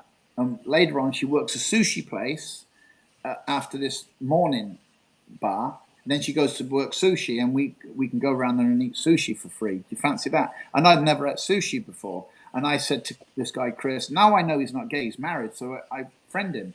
And he says he knows this guy called Marty, who's an English guy. He's got a green card, he's not got a British passport. He lets people stay at his house. We're staying there. We're staying in the van, it's fucking hot. It's monsoon tropical weather, right? monsoon rain at the time. And it's warm, it's hot. it's fucking hot. You can't stay in a van. And the rain was coming down, this monsoon rain, when I got to Mallory Square, at this angle, like, but it was like sunny rain, if you know what I mean. It was like hitting you, but it was like hot, warm rain. Anyway, so I friended Chris and I friended Marty, who let me stay in his backyard in a caravan. And it's raining, so I can't go to Mallory because it's pissing with rain. So next morning, I open up the caravan and the sun hits me. The sun, right? I open the door, and I've never felt sun like this before in my life, ever. Anywhere I've been on the planet, you know. And I'm like, oh my God. And that from that moment on, I said, I never want to leave Key West. I want to be here for the rest of my life. Because the sun had hit me as I opened the caravan door where I was staying in Marty's backyard, 1122 Thompson Street. You can call me on all this story because you can, if you lie, you have to remember lies. But if you tell the truth, you don't have to remember the truth, right? You always tell the truth because it never catches you out, right? So I never get caught out. So 1122 Thompson Street, I opened the trailer door and I'm thinking, this is gorgeous. Because it was raining the night before, all day, monsoon rain. And I can imagine the adventure you've been on. Like, you've been on a huge journey, and this is the final bit of, like, I'm here. No, it gets better. It gets better. Much better. So I open the door and the sun hits me. It's like 7 o'clock in the morning. There was no air conditioning in the trailer. I don't even understand air conditioning because I've never had air conditioning growing up in England. We don't do it. Cars, we just don't have it. Buses, it's not necessary. Maybe once in July, you know, it might get really hot, but most of the time it's 10 years. Yeah, you know. So I'm not used to air conditioning. I had one in my room when I ended up moving into Marty's room. I didn't understand how it was done. I took a girl back and we were having sex, and she said, let's turn the air conditioning on. I said, what's that? And she went, boo. And I'd been there for 3 months and I had no idea what it was. Air conditioning. I didn't know. So anyway, that's going further on. So I wake up next day out of the caravan and the sun hits my face and I'm thinking, this is what I want. This is what I'm on this planet for. I live for this moment, the sun hitting me. And from that moment, I said, I don't want to ever leave this area where I'm living. It was poor. It was run down. It was bohemian. It was travelers, gypsies, Scarface people, rogues, poetry readers, rich men, poor men, pirates, you name it. They're all in Key West. And it was right up my alley. And I met these performers called Birdie and Cyrus, and they're still famous today. They were at a show called the Traveling Bozos, the Traveling Bozo show. And Birdie was a Ringling Brothers clown, and he was a drinker, and we used to get drunk together, and he's been my best friend my whole life, Birdie, my adult life. And he was great. And he said, when we're going to go to this festival in Coconut Grove, a big arts festival, we go up there. And then my friend Cyrus is coming down. When he meets you, he's going to want to take you on the college tour because he booked the college tour market. So when I was working Coconut Grove, this guy was behind me writing down notes, and he was the booker for the college tour. So that's I feel like you jumped. So you got to Key West, but you're working Coconut Grove. Well, we went to a festival in like just after Christmas. I was there for a month. So just before we do this, what was your first day? Did you go and work Key West when the sun hit your face, or did you spend the day? That morning I got up. I'm just jumping ahead. I'm excited telling this story. It's been years since I told it. So I get out the caravan. I step into this wonderful tropical weather and say, I've made my mind up. I never want to go back to England because I've never experienced such beautiful weather in my face. I made my mind up. It was absolutely beautiful to my skin, to my face. I just felt it, right? It was wonderful. So then I started to go to Mallory Square and it started to rain again, right on sunset. And I'm going, I need money. I don't know anybody I can borrow off right now. I need money. And there was a guy called Billy Eagle, and he was stood with a guitar under an awning where performers would congregate like we do at Lineup on Covent Garden to get the slots and all this. Performers would show up here, but it was just him. Nobody had showed up because it was raining. And I was stood under there, and he says, are you new, mate? And I said, yeah, I'm from London. And he goes, oh, don't worry about this weather. It'll clear up in 5 minutes. And I'm like, well, it didn't yesterday. He goes, yeah, but that was unusual. But tonight it will. And I go, I hope you're right because I'm broke. And he said, you want some money? And I said, no, I just want to work. And his name was Billy Eagle. And he was a guitarist, a busker. he convinced me to stick around. He said, "Is that your gear?" I said, "Yeah." He said, "Stick around. When the rain goes, the sun comes out. There'll be 10,000 people here, right?" And there was, and it was just me and him. I made a fucking mint. I made like $625. The very first night. How did it feel working the American crowds for the first time? It was to me, they were the best crowds I've ever had, best shows I've ever had. Because I was John Lenihan in London. I was Gazzo in America. I was the English guy, the novelty man. John Lenihan was a novelty man in London. We kind of switched places, Yeah. Now I understand why Covent Garden worked for John Lenihan with his American accent. Because back then, Americans weren't really liked an whole lot. But individually, they liked them, Michael Davis, the juggler on the Johnny Carson show, he influenced a lot of jugglers. He was loved. You see what I mean? So the novelty thing with Americans, Brits love them. The word is exotic. It's a weird word to use. It can. I wouldn't use that word exotic though. I wouldn't use. I would use the word novelty. It's a novelty, right? And John Lenihan was a novelty in England, and I was a novelty in America. And I knew this because I analyzed a lot of things. I knew being in America, my accent carried, my wide boy persona. I had a good show, and it all fit in for what I wanted.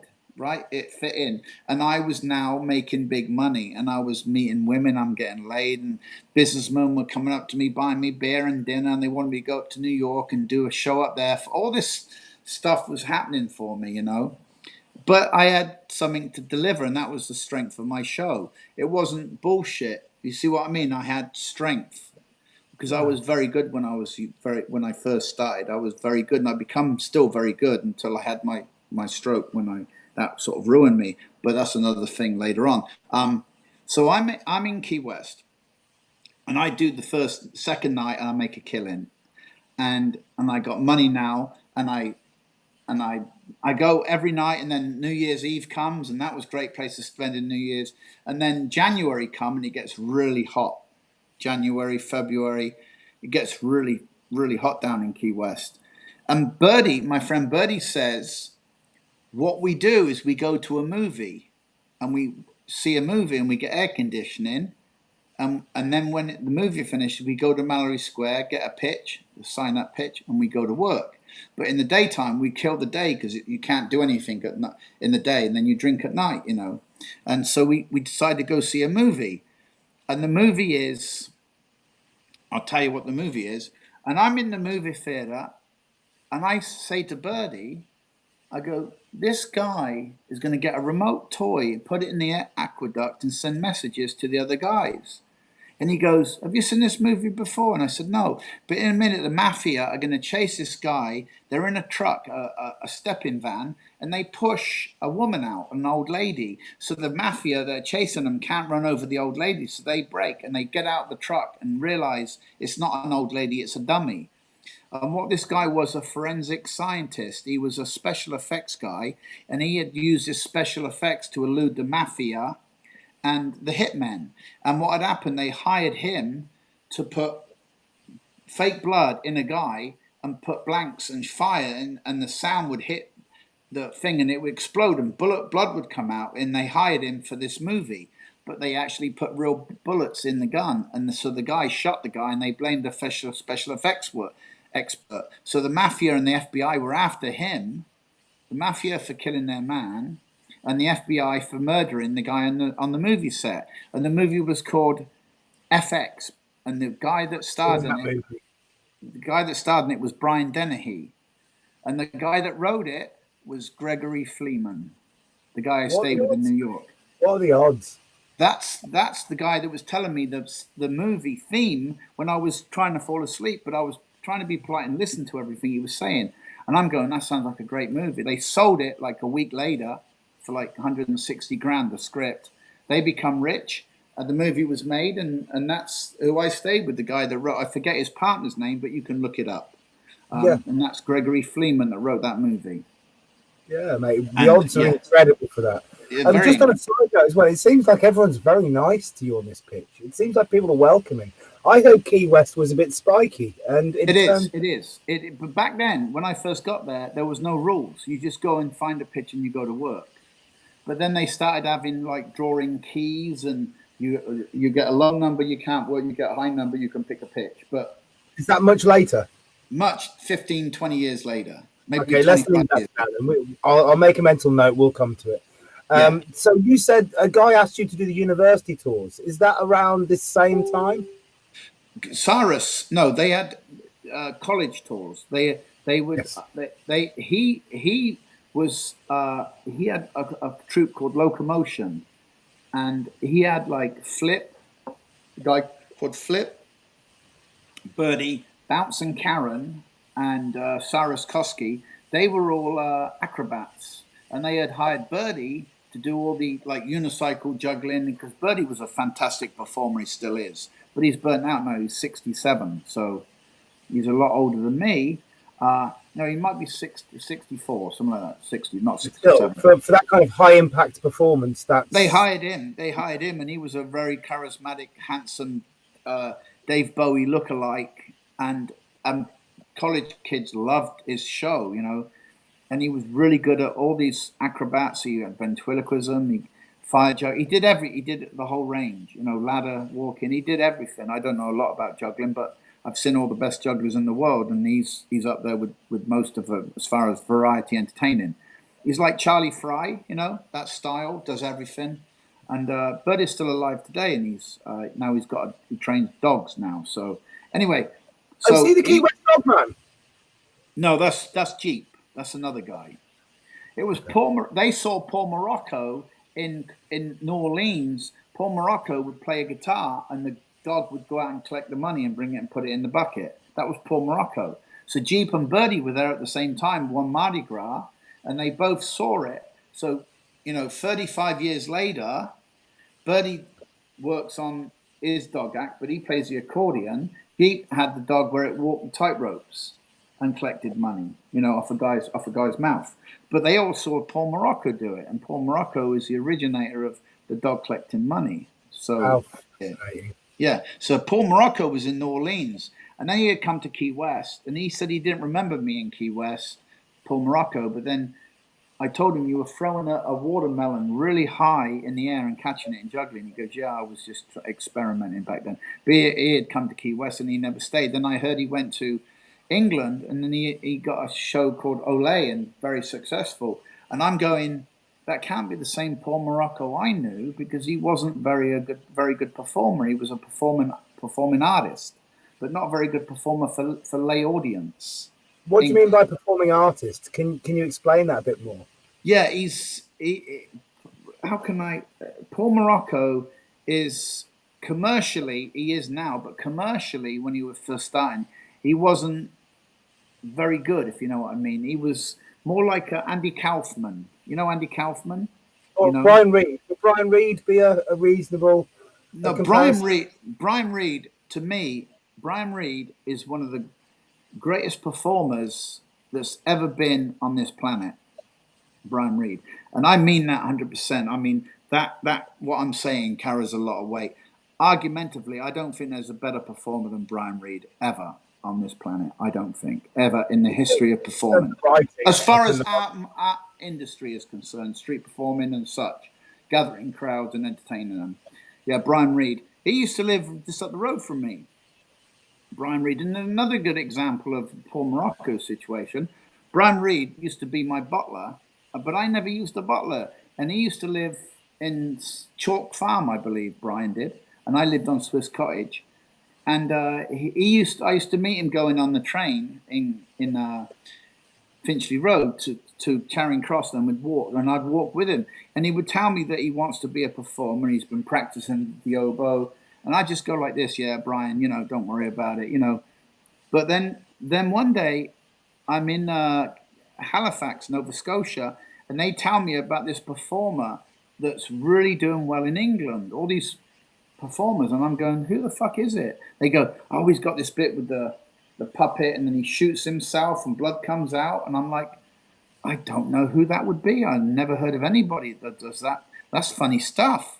who would it be? And they go, his name's Brian. He said, he knows you. And I said, I don't know any fucking Brian. They go, he said he knows you, and he used to be your bottler. And I said, I never used a bottler. And I go, who the fuck could it be? And I racked my brain for ages until I finally see him in Halifax, working the Halifax Festival, the biggest festival in the world, which I made the most money, bar none, more than anybody. And Brian shows up that time, and I'm like, this is brilliant. And Dr. Stewart was there as well that year. Dr. Stewart, Philip, right? Is his real name? Yeah. I think. I'm not sure. Yeah, Philip. So he was there, and he was a great performer, isn't he, Dr. Stewart? I mean, everyone loved him. Incredible. Gaz, I'm going to drag you back. So you're at Key West. We were talking about performing artists and performers. And when you say performing artists, do you mean that there's not a consideration for the craft? There's a consideration for what I'm doing, what means something for me. I don't give a fuck what the audience thinks. I don't know how you can title it, but yes, I agree with what you're saying. Andy Kaufman was a performing artist, right? Brian Reed is. I don't think Brian Reed is a performing artist. He can be put into that category, but he's commercially brilliant. Now, let me give you an example. When you read The Far Side, the magazine, the artist, The Far Side, he did little cartoons, and they were really funny. They were so simple, but nobody can really think of it. They're so simple, they're brilliant. Brian's stuff is so simple, it's brilliant, but you can't think you can't think on the same level as Brian because your brain don't work like Brian's. Brian's got a really brilliant brain. I've just had a splash outside. I think someone's fallen in the canal next to my boat. You carry on. I'm just going to check somebody's alive. Yeah, I'm going to use the toilet while you do that. You go. You're all right, mate. Are you fishing? No worries if you're fishing, pal. I thought someone fucking fell in. No worries. All good. So I will happily fill in while Gazzo is urinating. I will say this, okay? Gazzo's a magician by trade. But he also has this strange little dimensional hopping thing. I remember many, many years, it's happened to me repeatedly. I'm at the Edinburgh Fringe. I'm walking at the Royal Mile, and the Royal Mile is a mile long. It's called the Royal Mile. And I start at the bottom of the mile, and I see Gazzo sat down with his table in front of him. He's got 20 people, and he's kind of working his bit. And I walk up the high street, and I'm chatting, I'm sort of slowly ambling up the high street. And I have no idea how this fucking happens. But I get to the top of the high street, and Gazzo's sat on his table doing a show with people. I'm thinking, how? But I've not stopped walking. How the fuck have you gone from here to here? By far the hardest working entertainer I've probably ever seen in my entire life. But I've never been afraid of hard work. Quickly. Huh? You pee quickly. Yeah, I do. Yeah. My bladder is not doing that good these days. But thank you for that. Yeah, I do work hard, but I love working. I'd rather work than eat, So, Yeah, completely, mate. So Andy, let's drag back to your story. Yeah, Andy Kaufman is a performing artist, right? Yeah. If you ever see the movie Man on the Moon, Jim Carrey portrayed this guy. I was in a place in California called Jerry's Deli, and I was there with my wife Kristen, who's the mother of my son Cheney. This is way back, way back, going a long time before Cheney was even born. A guy had come over and poured water in my glass, and I look at him and I go, "That's fucking Andy Kaufman, right?" And the table goes, "No, it's not. He's like Saturday night. He does the skit on Taxi. That guy on Taxi." I go, "That's fucking the guy on Taxi. I'm telling you now, that's fucking Andy Kaufman." They go, "Don't be silly." And I got to say, "You Andy Kaufman?" He said, No, and walk away. And the owner had come out, Jerry, the owner, and sat down. And I was like with Freddie Roach, the boxing gym, and I used to go and work out with all those guys and Manny Pacquiao and all that. They're all there. And they tell me that Andy Kaufman does bus at Jerry's Deli. So I was right. That was his job. And at the end of the movie, it says Jerry's. If you read the description, it said Jerry, to get back to normal. This is interesting. After he went on stage and performed Tony Clifton, the Tony Clifton character. Yeah. He would get so hyped that he'd have to come down to reality. So he worked Jerry's Deli for free just so he could get back to reality. And he would bust tables. What an amazing individual. Yeah, and he was a performing artist, and he was brilliant, extremely funny. Back in the day when everybody thought he was a nutter, you see? But now that they give him accolades and they wrote a script about him and they got Jim Carrey to play him, the people that didn't get it are saying, oh, he was great, I knew he was great, but they didn't like him before. But now he was like, oh, he was a performing artist. Oh, I get it now. But I got it way back when I first met him. And do you think that's because he didn't spoon feed the concept to people? No, you can't. Nor does Brian. Brian doesn't spoon feed the people. But Brian's not a performing artist. Brian is a really clever entertainer. You see, there's a big difference. Where Keno, right? Keno would run up the wall and do the flips. He was a constant, solid, charismatic entertainer, and he would fill the stage up. But Brian doesn't fill the stage up.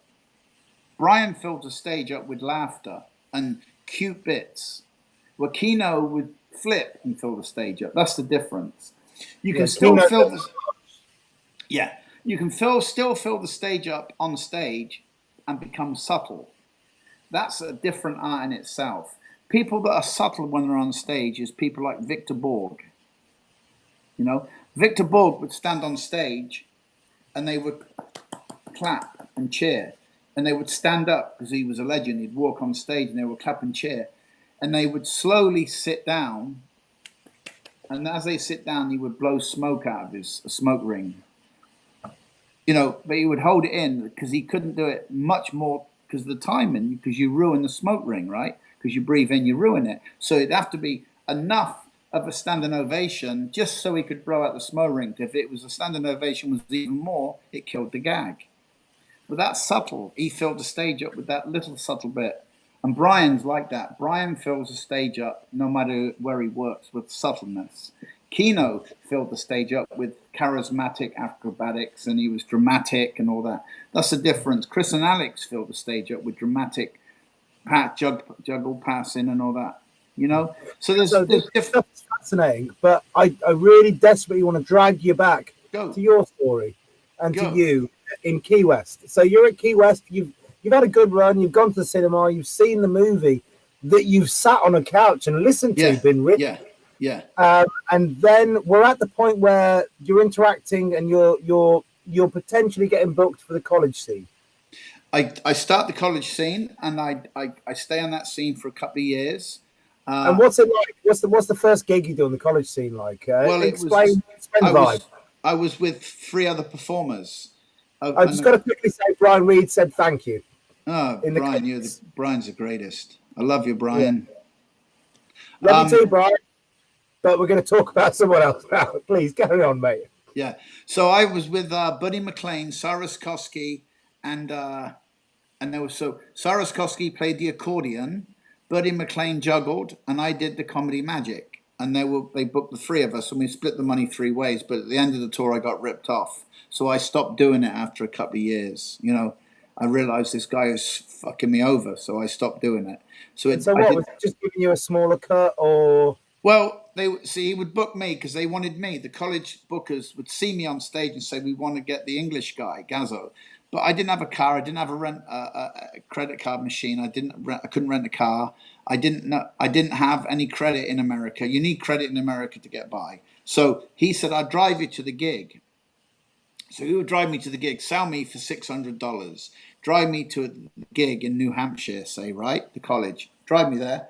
Then he would stand up and play the accordion behind me, and we hadn't rehearsed anything, you know, and I'm like, I'm not ready for this because I haven't rehearsed it. I can't just do this. So he would and then the bill would come and he'd say, right, I took the gas out, the rental car. I'm like, what do you mean the rental car? You took me down there. Yeah, but I had to get a rental car because I couldn't have space in my truck, so we had to rent another car.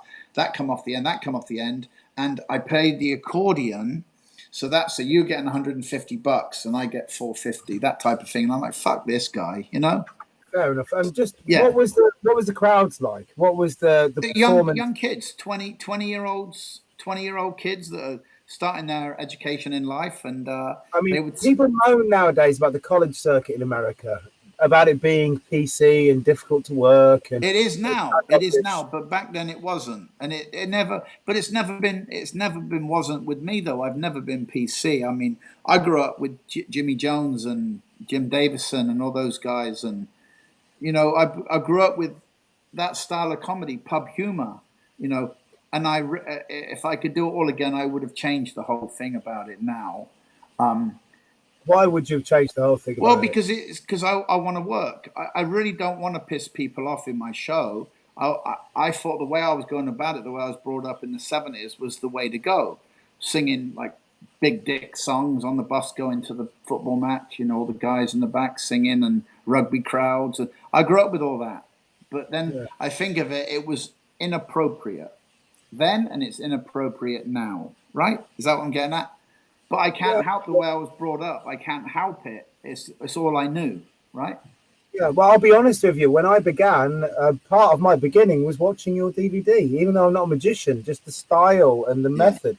Yeah. And one of the processes I went through learning was taking that material and kind of readjusting it to not have the more negative connotations you can take from it, to try and modernize it in some way. Yeah. It's just very interesting you say that. Yeah. Yeah. But that's, I mean, that style has got me in and out of trouble, if you know what I mean. But it doesn't.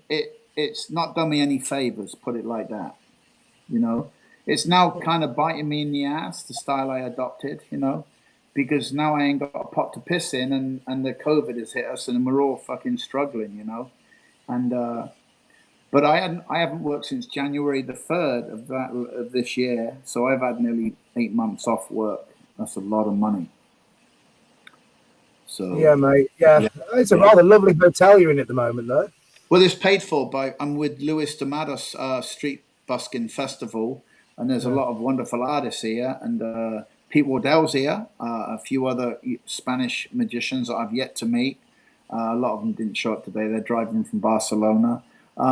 So it's good. It's a nice festival. Lewis puts it on, and they put us in nice rooms. And I love hotels, I really do. I suppose you have to if you're traveling around that much. So to drag you back, you leave the college circuit. Yeah, I do the college circuit, and then I end up going to Boston. Bertie says to me, we go to Boston in the summer, because Key West is too hot in the summer. But I actually stayed in Key West for one summer, and I loved it more than I did in the winter. I loved the summer there. It was so hot, you can't breathe, but I loved it. So anyway, I go up to Boston for the summers, and spend my summers in Boston and my winters in Key West. In Boston, there were strong performers there, but they only worked weekends. I had the week to myself. Nobody worked the week. It was just me. Back in the day, it was Cyrus and Bertie called the Dueling Bozos, right? Then there was Waldo Woodhead, right? That was Paul Burke, and he was a very interesting, handsome, tall, good-looking American juggler. People loved his show. And they had Whitlow and then Woody. They were called the Waldo Woodhead Show. And they had a drummer with them, and they would have this fantastic show. And they're famous. I mean, I don't know if you know who I'm talking about, Waldo Woodhead. I do. Yeah. I interviewed Aileen, and Aileen, I got very stoned for Aileen's interview, which I shouldn't have done. And she basically brought Waldo out onto the video feed, and like an idiot, I stood there staring, going, "Who are you?" Yeah, and hat juggling whips. Yeah, it's great. I made a complete tit to myself, and had to Google after the interview, and I found out that he's actually this incredible, historic figure in what we do. Yeah, and Tom Murph was there. Tom Murphy, he's doing the German circuit right now. It's the cabaret circuit.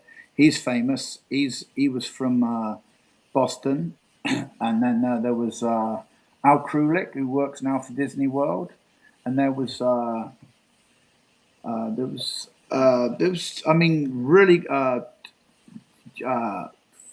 Michael Troutman, who he's kind of like a vaudevillian style performer now.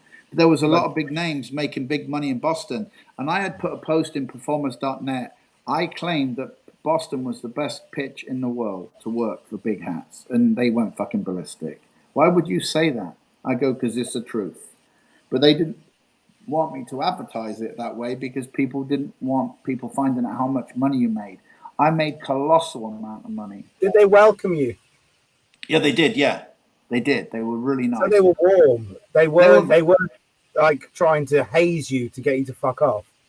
Well, you know, here's the thing with the difference between America and the European English style of lining up for a pitch.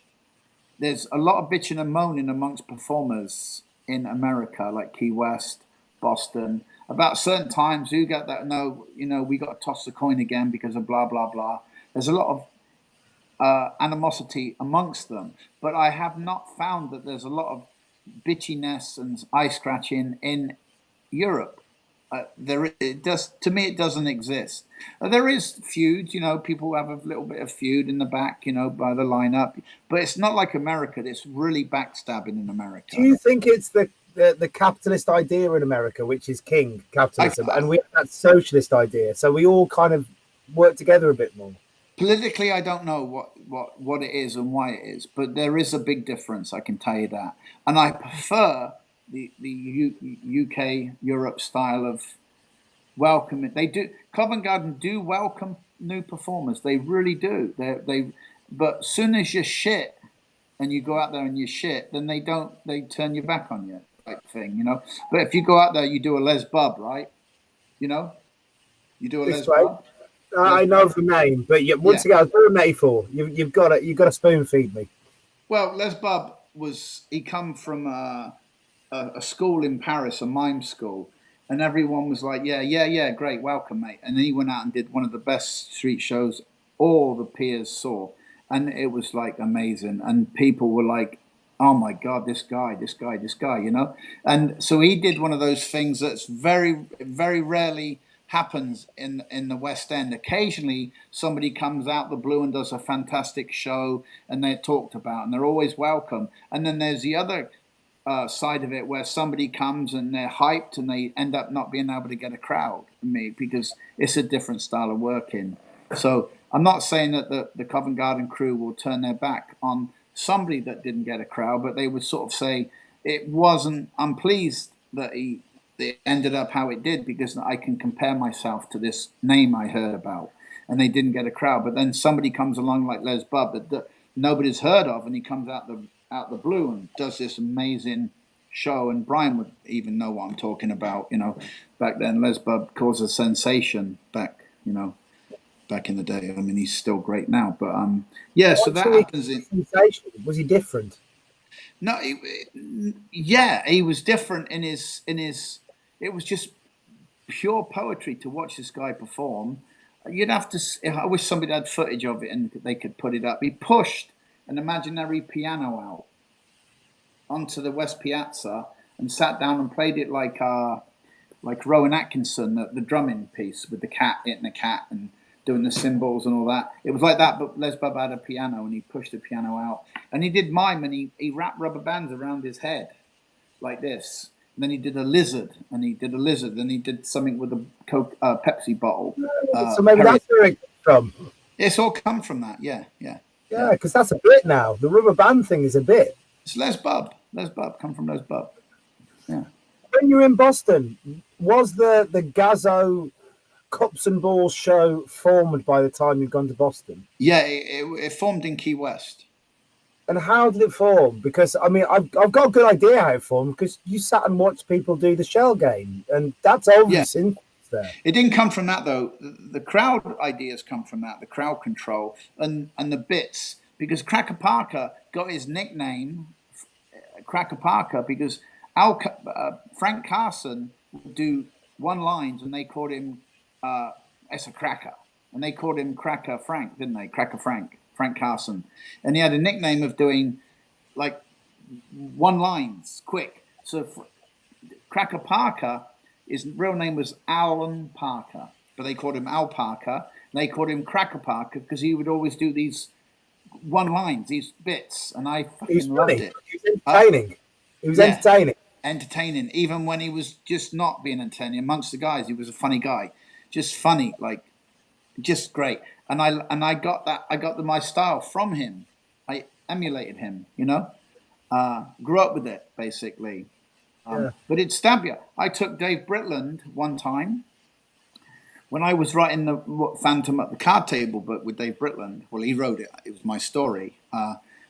I said, we'll go back and try and find the team. And they were there, but Polish Klinsky was there. Cracker wasn't. And David looked like a CID guy because David, one of these army Macs, you know, the green ones with the collars.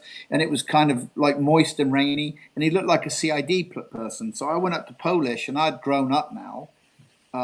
You know, got taller because I was like 11 or 12, and he remembered me, and he said, "You come here with that cop, I'll put a knife in your rib. Do you understand me?" And he was serious, yeah. Although I was associated with them, they're still killers. They're still bad men, you know. But David wasn't a policeman, obviously. He was a magician. He's a TV producer now. But David remembers that, you know, and he said, let's get out of here. And it was scary situation. Even though, because I was a cute boy back then with them, but now I'm not cute anymore because I'm a grown man and I've got a CID copper with me, so they think. So yeah, and you're risking their earnings as well. I remember this kid, and there's a bit of dodge going on here. Yeah. So let's pull back to Key West and the Gazzo Cups and Balls show and the formulation of it, just before we go to Boston and we move on from Boston. Well, I always had it. I would spin a coin on the table, and because there was a kiss me quick hat. When we went on holiday to Butlins, you win. They had kiss me quick hats, like pile of them. They were like a plastic bowler hat, and I got one of those kiss me quicks. It was like a little banner on it, you know. And I'd spin a coin on the table, and I would load a grapefruit under it. Back when I was young, I remember this. You'd spin a coin on the table and you'd load a grapefruit underneath the coin? Well, because Murray had given me this little pamphlet about a street performer in London. A reporter wrote a pamphlet in a newspaper describing what he had saw a year before. And it was just a reporter's writing what he actually saw. He tried to describe it in words. And he said, way you remembered it. I mean, the way you remembered it. The way we remember things is not the same as the way things happen. Exactly. And I know that coming from a reporter and watching drawings in museums and seeing crowds around a performer, you know, and all these things, you know, because if you see a drawing of a street performer or a watercolor picture or an edge cutting or a burnt wood piece of a scene in London, it wasn't photography. The guy would do thumbnail sketches of what he saw, and then he'd go and duplicate the picture from memory. But he would do these little thumbnail sketches of the action going on, and he saw almost like court pictures that we get now. Yeah, exactly. And he would see a performer with this crowd, and they weren't allowed to stand there and sketch it because it would be like some performers don't like their picture being taken or filming. You know, they just get uptight about it. So a performer coming into a town in, say, London, and the guy sketching him, he's like, what the fuck is this all about, you know? So he would do it sort of on the sly and from a distance and quickly draw and then go home and do the picture. So what you're seeing is really his idea of the pouch, the vest and the hat, just an idea of what he saw. So when the guy was writing this description of a traveling performer in London, it was like 1870, he said the guy had spun a coin on the table, right? And he covered it up with his felt hat and asked the onlooker if you can win the penny if you can guess heads or tails. And the guy would say tails, and the magician would lift his hat and say, no, it's heads. I'll give you another go. He'd spin the penny, cover it up, say heads or tails, and the guy would say heads. And then the performer would look under the hat, see that it was the call was correct, and he would turn the coin over and say to the guy, no, you lose again. And the guy would say, you just turned the coin over. He'd go, well, do it again then. And this is all part of the entertainment, right? So it'd spin the coin and say, look, I'll tell you what, if I make the penny disappear, would that be a good trick? And the guy would say, go on then. And then the guy would take his hand under the hat and pretend to put the coin in his pocket. And the guy would say, you just took you just took the coin, and he'd say, no, I didn't. He'd lift the hat and show the coin still there. In turn, he would grab a guinea pig from his raincoat and load a guinea pig under the hat as he showed the coin was still there. And he would put the hat down on the table with the guinea pig. And then he would do a move and make the penny disappear. And he'd say, wouldn't it be great if the penny was under the hat? And the guy would say, if it's under the hat, I'll give you a penny. And he'd say, what about give me a shilling? And lift the hat. And there was a guinea pig there. And he described that in a bit of a write-in in a newspaper. And I had got that little clip in, and that's how I developed my melon under the hat from that write-up. Yeah. And that's when I put it into the cups and balls at a later date in Key West. And so the cups and balls, I assume, was already it was a bit before you developed the melon. Well, so that was your addition to the bit. Am I right in thinking that? Well, let me explain. No, like when Brian works a slack rope, right? He sets up a slack rope, but it's the setting up of it. Everything is done in front of the audience, setting up, and then, like making sure it's tight. And then he brings the steps and gets the kid to walk up the steps because they don't look safe. He wants to make sure they're safe. All these are bits prior to the slack rope. Now, Brian gets on the slack rope, right? He's never invented standing on the slack rope. That's been done for hundreds of years in all circuses. But the bits leading up to it is what's Brian's, you see. So my melon involved in the cups and balls is my bits leading up to the finale.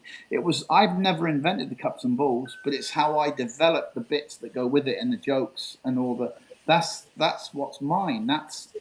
Does that make sense? Am I making 100%, sense? 100%, mate, 100%. Yeah. I'm not calling you a hack. Don't get me wrong. Yeah. I'm definitely not. I'm just explaining what.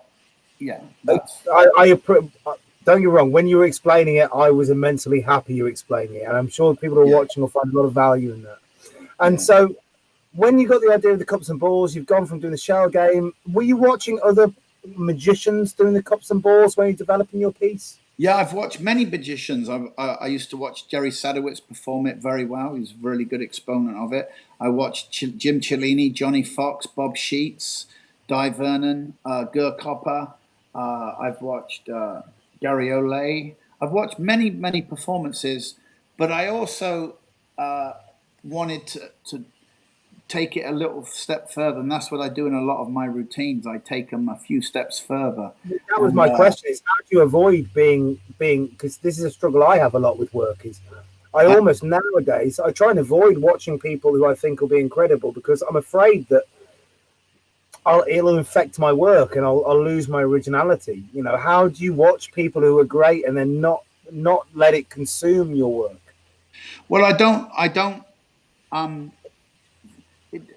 I like to be inspired. I like to be entertained. I like to watch people and say that was great, But it's very rare that people can entertain me today. There's a few guys out there right now that do entertain me, and I'll name them. But being inspired is something that's it goes with age. You don't get really inspired when you're young because you're boisterous and you're egotistical and you're arrogant.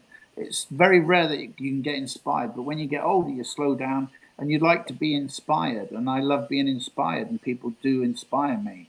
But I think I'm at an age now where it's just like it's coming to an end. Does that make sense? Well, I don't think it's coming to an end. I still think you're the hardest working performer on the circuit. You're like the Terminator, mate. You don't stop. I don't stop, do I? And it's not greed, but it's not greed though. See, people think it's all about money. It's never been about money with me. It's need, right? It's the need to want to perform. It's like a drug, I suppose. I've never taken drugs in my life, and everybody knows this. And it's God's honest truth. I never smoked cigarette, never smoked weed, never taken pills. I've never ever done a drug in my life. But I've drank alcohol. I've had a glass of wine. Than a lot of people we have on here. That's that? You have a lot better memory than a lot of people we have on here. Yeah, I think so. But I've been around it. I've been around all those type of people, hippies and travelers, and they've done cocaine, they've done drugs and heroin. I've been around it, but I've never done it. And my love for magic is being able to do it. I like to do it. and I don't think I could do it if I was high, or I don't think so. Yeah. And I don't think I would be a good performer if I was a different kettle of fish. Well, you are who you are, mate, and you Yeah. are a unique individual. I'm going to drag you back again. So, did the Cups and Balls, the Gazzo Cups and Balls show, naturally evolve? Was it something that slowly just came together? It come together in one afternoon in my flat in Key West. Well, not my flat, but the place where I had a recording. My friend had a recording studio, Marty, in the back, and I developed the routine in back there. And it come about because the table got bigger. I'll be honest with you. I met Johnny Fox in New Orleans, and I actually started using his table. My table was probably a foot long and about 9 inches wide and a foot long. So I couldn't do big stuff on that. I couldn't spread cards. And he had come with a big table from the Renaissance circuit. Those tables, the Cellini style table, was from the Renaissance circuit, and they were a big surface. If you look at the tables in the old, half by foot and a half, or 2 foot by 2 foot. it was probably 28 by 18. It was a wide table. You could do card spreads on it. And as soon as I started using a table that size, that is when I developed my cups and balls, because I had more room to develop it. See, didn't have it before. But it come from Key West, and I took it to Boston. That's when I started making a lot of money, and that's when I started doing massive shows, because before, jugglers were the ones making big hats. But let me tell you this, in Boston back in the early 80s, a big hat was $100. When somebody made $100, it was unheard of. It was like, oh my God, $100. And that was consistently being made by jugglers like the Julian Bozos, Cyrus and Birdie. And Walter Woodhead would make $100. They had to split it 3 ways. Anyhow, but was it the same thing with, because nowadays there's a formula, height equals money and all this kind of stuff. Was that still prevalent then? No, that was not the thing back then. They didn't. I don't think anybody realized that by being high you'd make more money. The person that was credited with this is a guy called Gavin from Australia, called the Leopard Man. The Leopard Man, I think should be credited with the height thing going in, and then the pole act started coming. Huh? He was the first pole show, right? He was. I don't know if it's the first pole show, but he's. Yes, I would say he was the first pole show on the circuit. Right, like festivals and getting height, and then people Al Miller seeing him, and Ruben ... seeing Ruben, and Ruben saw Al, and then Al saw Leopard guy Gavin. So Gavin was the guy making the big money, see, and they put it together, going, "Oh my God, you go high, you make big money," and that's a formula, and that's the good formula, because people do make a lot of money. But $1,000 hat now is not a big hat. That's a smallish type hat for big performers. Yeah, big festivals. They're making $3,000, and I shouldn't be saying this. This is out of order. I shouldn't be saying this, but this is only going out to the peers anyway. I think we're lucky that our watches are us. So I shouldn't be saying this, but I've been there. I've witnessed massive hats. But back in the day, in the early 80s, a big hat was $100. Because Birdie and Cyrus would come back to my place in Beacon Hill and count the money, and I'd be making more money than them, and they would have to share their money. Because, as I say, nowadays you have the idea of the limo, large, impressive metal object. You have the idea that height equals money. Did you have these kind of tropes, I want to call them, then? Was there a thing of, you have to throw high, you have to do fire? Was there just a different idea of what you do, or was that not a concept then? Well, back in the day, back in the early 80s, you could only have a crowd big enough so they could hear you, because your voice would go by screaming out. But then amps come into play, and then amps could be reachable for 1,000 people. Before it was 250 people. But now you have when amps come in. Is that like 85, 86?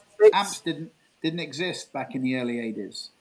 They didn't exist in the first festival, Halifax, where I made $22,000 in 3 weeks. They didn't exist. No one had amps back then. I'm talking Jerry Rowan, Waldo Woodhead, Cyrus and Birdie, Jeff Sheridan. Nobody had amps. All these big acts, Danny Looker, Michael Troutman, big acts from all over the country and Europe come over. The Michael Hessling and they were called the the ones from Amsterdam, the Flying Dutchman. Yeah. Yeah, but before they come together, they were doing single shows, and Jean-Michel would jump rope and climb on the unicycles, but he would do. Look at the height he went up. He had a giraffe unicycle, but his apps weren't $1,000. They were like, if Robert Nelson, going back to Robert Nelson, the butterfly man, rest in peace, bless his heart. But he had come down from Argyle Street. There was a church. He had come down there, and he was beaming with smile, Robert, because Robert would only smile if he was fucking with people and people hated him. He would only smile if he knew he got the better of you. He would never smile when it come to hats or shows because he didn't do very good. You see what I mean? Everyone claimed he did great, but he really never did really good hat-wise. Is that good? Performer? Like I saw Robert. I saw many years ago a guy called Dirty Fred. Dirty Fred, another great performer from America. I loved him. Performer. He's a performing artist. Yeah, I mean, I loved him, but I watched him recycle 3 or 4 audiences in one show. But that don't matter. That was Another one is the guy from Australia. The guy from Australia, squeaky voice. Come on. Jumbold. Look, another great performer, misunderstood. He did a 6-hour interview with us. He's great. The guy's fucking great. There's no doubt about it. He's great. But I've seen him fail so many times. But that's the joy of watching him. Is when you watch him because it's one cascading failure after another to the point where it becomes almost absurd, a farcical. It's tedious. It gets tedious with him. The whole premise of what he does is tedious, but it's by design, which is great. Yeah. You can only watch so much of that, though. So he does 52 hours, so Yeah. So you're in Boston, Gaz.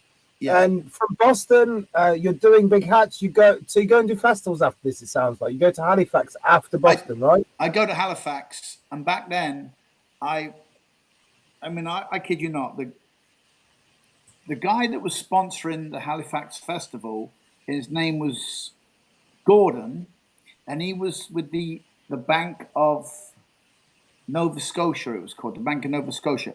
They were sponsoring. And what they were doing, they were allowing people to take their money into the bank and exchange it for big bills, right? So he told you had to write your name down. And so he told me what everyone was making. I found out what everyone was making across the board, right?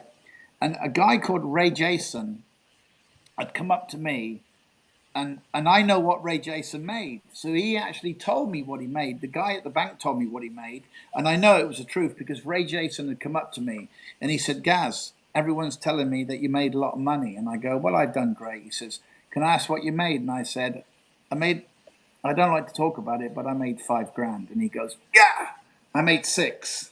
And I knew he made 6 because the bank manager told me this, right? He goes, the closest guy to you was Ray Jason. He made 6. I made $22,000. Wow. $22,000. Is this because you were, like I know you to be, a workhorse? Were you doing continuous shows, or were the shows phenomenally high from did you work the same amount of shows as everybody else, or did you do what you do and just work constantly? I did. I worked constantly.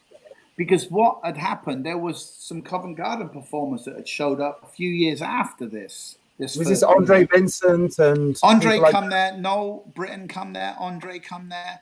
There was Paddy had come. Nick Nicholas was there. Rex Boyd come. Austin Angus, and Drew Franklin. Drew Franklin was an American guy that lived in London. They had come from Vancouver and drove there, but they were doing the Covent Garden thing. Okay, let me explain this. It's not to cut down the Covent Garden group, right? But what the Covent Garden group would do is at a festival like the one I went to, Halifax, but it's happened in the Embankment too, and the Time Out Festival, right? The Covent Garden was mobbed with, 300,000 people, mobbed, right? But the Covent Garden crew put their equipment down. There's a long line of cases and unicycle wheels and putting their equipment down, waiting in line to do a show. There's 300,000 people. In Halifax, there was 600,000 people a week at this festival. A week. They come from everywhere. It was unbelievable. You can see aerial views of it, right? With a balloon. The guy was taking it's just unbelievable.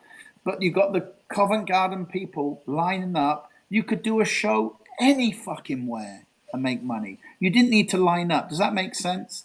Yeah. At the Time Out Festival in Covent Garden, it was a free go and work. The security weren't stopping people. They weren't saying this is the pitch, the West End, that's all you can work. Because there was Tony Vera, the fire guy. He was there working by the market part, by the Jubilee Market.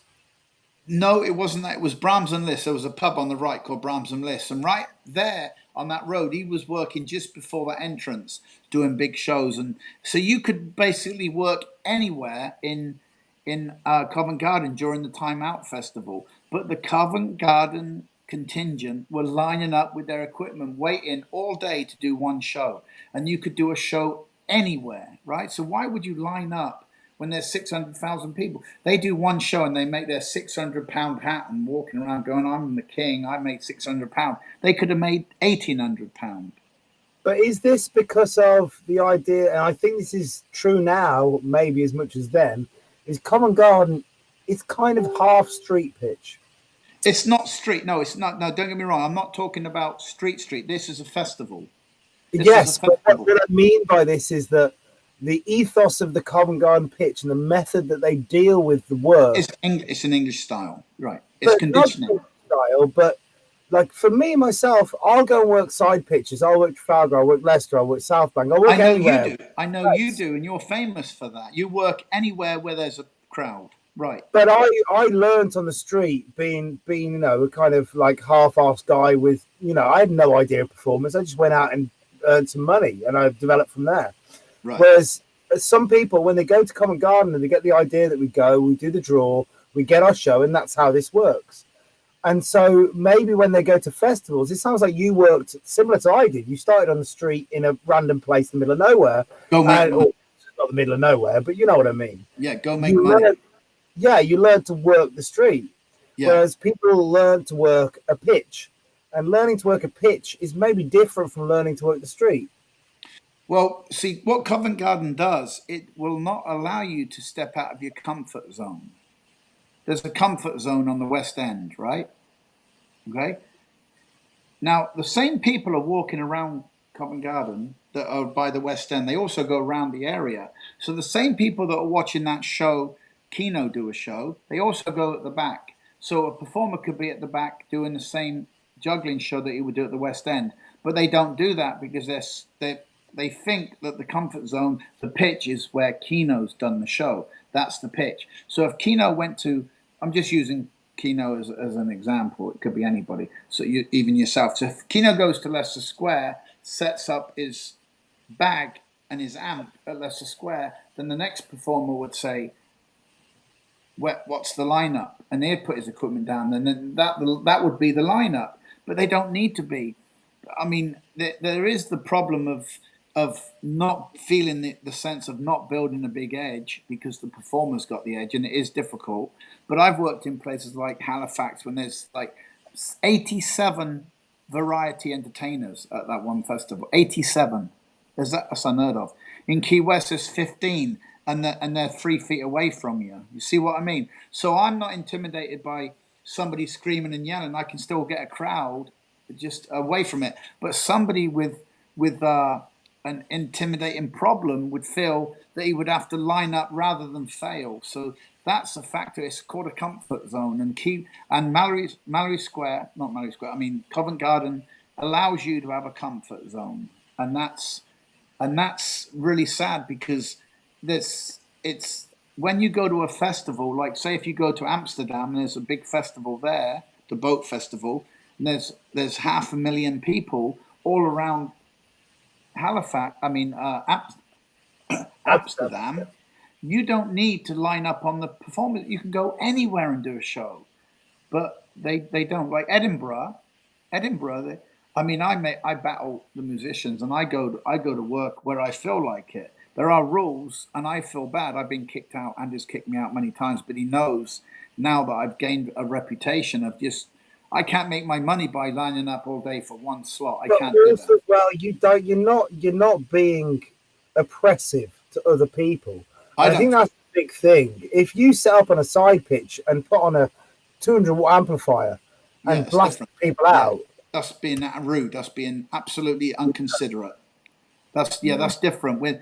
That's different. I would not like anybody doing that to anybody, and I don't do that to anybody, and I dislike and diffuse anybody that does that type of thing. That's considered absolutely anywhere on the planet that people do that. Anywhere. Well, I get a bit disappointed by it because I think, if you're going to work next to me and you beat me because you're better than me, okay. But if you beat me because you have bigger equipment, I feel a bit like, fuck off. Use the quality of your work, not the size of your amp. But but the thing is, what we're facing here is a guy that's completely inexperienced, right? He's inexperienced to the sense that he doesn't get it, he doesn't understand, But in time, they all do come round, and they all end up realizing very quickly. We all made mistakes when we were young, but I've never done that. I've never tried to steal someone's crowd. I've never tried to bully somebody out. It's because that's not what it's about. Well, I learned on the South Bank, and on the South Bank, the game was we steal other people's crowds. And I never really tried to steal the crowds, apart from a couple of people, and you know who you are if you're watching, who walked into my show and laughed in my face and put an amp on next to me. And then I thought, okay, it's game, But apart from that, I didn't. And I think that learning in that harsh environment helped me. But I'm not going to talk about myself because we're talking about you. You're in Halifax. You do the Halifax Festival. You do really well. What comes next for you? Well, then after that, then I went to Edmonton Fringe. Dick Finkel ran a festival and he wanted me there. Then someone saw me in the Renaissance circuit. They wanted me to go there. And then I started doing comedy clubs, and I worked with. Did you work differently with the Renaissance Fair? Did you go all different? Every situation is different. A comedy club, you work different. A college show, you work different. A Renaissance fair, you work different, and the cruise ship, you work different. But the premise of your style of entertaining is still there, but the pacing is different. The tone of voice, the stance, all that's different, and you have to understand that. But you can't develop these different styles until you actually go to those different venues. You see, I've done a lot of different venues. I have a lot of experience, but I still keep coming back to the streets because I do love the streets. But I've done every form of entertainment. When you adapted a different place, was it intuitive, or did you sit there with a pen and paper studying the environment? Or I watch people that are on the stage at the time before me. I watch showcases. I watch really clever entertainers on the cruise ships. I watch clever entertainers in the corporate world. I've watched entertainers in the Renaissance circuit, action battle and reenactment audiences. I've watched people. I go to art shows. There's like people selling art, and I do a show in the corner. I watch the band before me, and I watch the jazz band that go on the stage before I go and do the corporate gig. I feel what's necessary for that environment and that audience at the time I'm going to perform. I feel it, and you have to be able to feel it, But some people don't really take the streets out of them, They say that about me, and I've still got the streets in me, and I suppose I do in many ways. But some people don't adapt quickly. They don't understand it. Hyping a crowd after you've been introduced. You can't do that when you're on a cruise ship in the audience. You have a captive audience. You can't go, okay, everybody, I'm going to bring my props and put them in. Everybody clap and cheer for them. It's that style of building a crowd, and a lot of performers fail miserably because when you have a captive audience, you've got to go into work. You've got to go to work. You can't hype a captive audience. You've got to go into it right away. Do you know who's would be a good example of this would be Keno. Keno is an expert at adapting because he had a lot of skills. I heard he did every show under the sun. He'd do magic, he'd do juggling, he'd do acrobatics, he did everything. Well, you heard correctly. He could do that, and he wasn't very good at all that, but he could do it all. His forte was Kino's forte was his strength was the charismatic flip and being aggressive and to the crowd and confrontational. Kino was great. I mean, he was great at that, and he was a great performer. And Robert Nelson said he thought he was the greatest performer he ever saw, and I disagreed. I mean, to Robert. But the thing is, Kino became really good when I had went to America. He was a fair performer when I was there, but he became really good after I left. And I kept hearing about Kino this, Kino that. And I'm like, well, he must have got really good. As did Brian. See, Brian wasn't a performer when I'd left. He'd become a performer. See what I mean? So when people talked about these performers and I go, what? You know, and another classic example was the comedian, the guy in Eddie Izzard. He was performing beside me, and then someone said he's really good at the stand-up comedy. He's like the most famous stand-up comedian in England. And I'm going, I know an Eddie Izzard. It can't be the same fucking guy, and it was. But he wasn't a great. He was great back then. The performing style he did with his friend, I forget his partner's name. Rob Ballard. Yeah, they did a knife throwing act, and it was great, but it wasn't. They did a sword fighting act, and I think Rob did knife. Yeah, but he also did a knife throwing thing where he would pretend to throw the knife, and his partner would stick him in a styrofoam thing behind the guy's neck, and it was like the guy Eddie was throwing. Is that where Penn and Teller got their idea from then? Because I know Penn and Teller did a very who knows? show. Who knows? Penn and Teller travelled around, and they saw great performers, as did Night Court, Harry Anderson. Harry Anderson come to Covent Garden and saw Dave Brown do a bit with a holdout and took it and put it on one of his shows. So we all inspire each other, don't we? But to steal it directly and not give anybody credit, that's a bit different. But who knows if Penn and Teller stole that idea from Rob and Eddie. So up to pure conjecture. So you've done your circuit. Did you go back to Boston, Key West? Did you go back to that circuit that you were comfortable with after that? I did that for 2 years, and then I realized I wasn't doing very good financially, so I pulled out. And but I would go to Key West, and I was this close to buying a house in Key West, and I wish I did back then. I had. And how are you with the green card? Was immigration chasing you this time? You know, I lied. I lied to everybody about my status. You know, I lied about my I lied about my name. I lied because I didn't want to get caught. You know, I dated a girl in Massachusetts. I've got to use the bathroom. Carry on, buddy. I can hear you. You carry on. I dated a girl in Massachusetts, and her parents were asking me questions about, and I lied about my name, my upbringing, because I didn't want to bite me in the ass. I didn't want to backfire. They asked too many questions, and I didn't want immigration finding out, because I didn't want to make a lifestyle of me being in America for 2 or 3 years and all of a sudden getting deported back to England. And they were trying to deport people left, right, and center back then, you know, and I was one of the lucky ones that never got caught. So I'm going to get a drink while you're absent.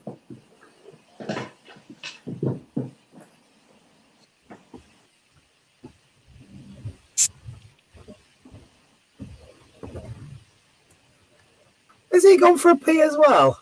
No, I'm going to get a drink. All right, fair enough. I was told, I can tell you can hear me. I had a story about you taking oh, you're in the background. I had a story about you taking paper bags to cinemas. Just as a quick side note. Where'd you hear that one from? Well, you've mentioned his name a few times. Brian? Kino. Is he on? He's not on at the moment. I mean, Kino can barely operate a computer, bless him. Right, I'm trying to get him on now, but the difficulty to get him on the show is that I have to basically be there with him and point a camera at him. Taking bags to cinemas, what was in regards to what, popping them? Yeah. Yeah, I mean, we've done that, yeah. But I think there's more to it. I don't know, you have to ask Kino that.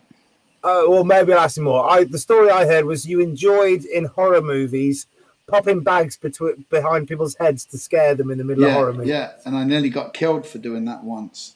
And I Really? said to the guy is a big guy and he's going to kill me. And I said, look, dude, you come to a cinema, a scary movie to be scared. And when I scare you, it's offensive. What is the point? You know, I talked my way out of it. But the thing I quite like about that is it shows a playful cheekiness to you in your life as well as performance. Yeah. So you're in America. You've lied to immigration. You're ducking and diving. You're worried you're going to get a lot of ducking and diving. I was, because I didn't want to go back to it. I made my home in America. You know, I've been there for about 3 or 4 years. Yeah. And then I thought to myself, you know, I want to try and get legal here. You know. And I did get my American passport about 15 years ago, and when I was so happy when I got it, because I don't want to go back to America because the way it's imploding there. I want to base myself again in England, but being out of the country for so long, nearly 35 years, is difficult for me. I got to get back in the realm of things again, you know. You're like a foreigner in your own island. I am, and I'm feeling very uncomfortable. And I've just spent a few weeks in Berlin just recently, and I loved it there, man. That's really bohemian. I mean, that's really gothic. It's really a gothic atmosphere, and it's wonderful. But there's so much talent there in Berlin that's yet to be exposed, you know? There's a lot of interesting people coming out of Berlin. Yeah, and a lot of interesting people came from there. The guy who really set me up for performing, a guy called Rock Rocket, amazing guy, big starter to his face. I know him. When I was young and I was bullshitting that I knew everything about performance, he was really the guy that kind of set me up, you know, in performance.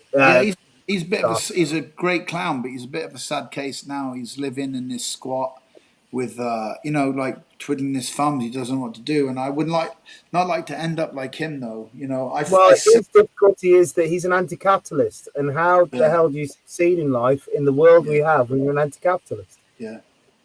You know, you're crippled. It's difficult. You know, the only thing you can do is you work in the underground, and you're never going to get wealthy. You're never going to make anything more. But he creates beautiful things, and I wouldn't be the person I am without him. So he has influence, you know. He's had influence. I think he'd like to hear. So Gaz, it's an uncomfortable subject, but you create the DVD, and I was told a story, and I was told this may be wrong, and I'm really sorry if this comes across harsh in any way. I was told you made the DVD and you sold the show because of the stroke, because you didn't believe you could work anymore. No, it's not true. No. Not even close. That's okay, rumors. I'm sorry to bring it up in that way. No. I got nothing to hide. So, no, that's not the case. I made the DVD because so many people were stealing it from me, right? Stealing the show without asking permission from me. I decided to just publish it. So that way I'll at least get recognition for it.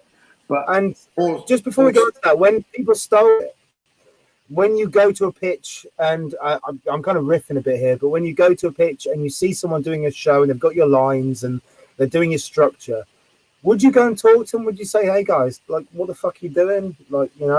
I have done that. And they're so arrogant. They actually believe what they're doing is their show, you know? That's how arrogant these people are. I'm not going to mention any names, but they truly believe what they've done is their show. They've developed it, you know. Yeah, it's quite horrific, really. And people shouldn't be tapping these guys on the back. Huh? It must be painful. No, it's just sick. It's a bit sickening, really. It's a bit sad for those people, you know. Well, it's also sad for you, mate, because you spent years. We've gone through your story now, and there's so much influence which is unique to you in the development of that work that it seems almost a shame for someone to take that without having that experience, that knowledge, and that wealth of information to prop it up. But it was, it was my fault for making it accessible. It's easily stealable. Why? What I develop? I don't know. You ask the thieves that. It's easily stealable. But people say, you published it. And I go, look, let me explain something about that. You know, I come out with a book on one-liners. I collected lines from everywhere and I tried to give credit where I first heard the person say that line. Whether they wrote that line or not, I tried to give them credit, right? Then I found out that someone had used it 10 years earlier, so I can't rechange the book now. I can re-edit the book and do that. But when you see a book, when you see a performer and someone writes down the formula of what they did, you cannot take someone's show from reading a book. You have to see them live. You to get okay. So that one line book I put out there, and that a lot of street lines are out there, right? But you can't take those lines and put them in exactly the same formula as me and the same timing of them in the same situation from that book. Huh? Intonation as well. Yeah, you have to see the show and then steal it. You can't steal the line and put it in exactly the same time. So that's the problem, you know. People went around with spy pens filming my show, and he knows who he is. So I shouldn't laugh. I did like the moment of the. Yeah. You know. So pens in their pocket, filming me, literally filming me. Pens in their pocket. It's sad. And so, did you decide, like, fuck it? If everyone's gonna steal off me anyway, I might as well make some money out of it. I made a lot of money out of it, to be honest. You know, but I don't do. But was that the reason? Was that if everyone's stealing off me anyway, I might as well just sell it?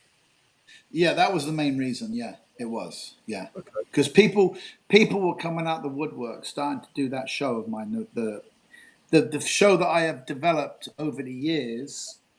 The style of making it was designed purposely to make money on the streets. The melon and that cups and balls, because I was the first street magician making big money, same size as juggling shows, with a magic show, which was unheard of back then. Did Nick Nicholas work with you, or did Nick?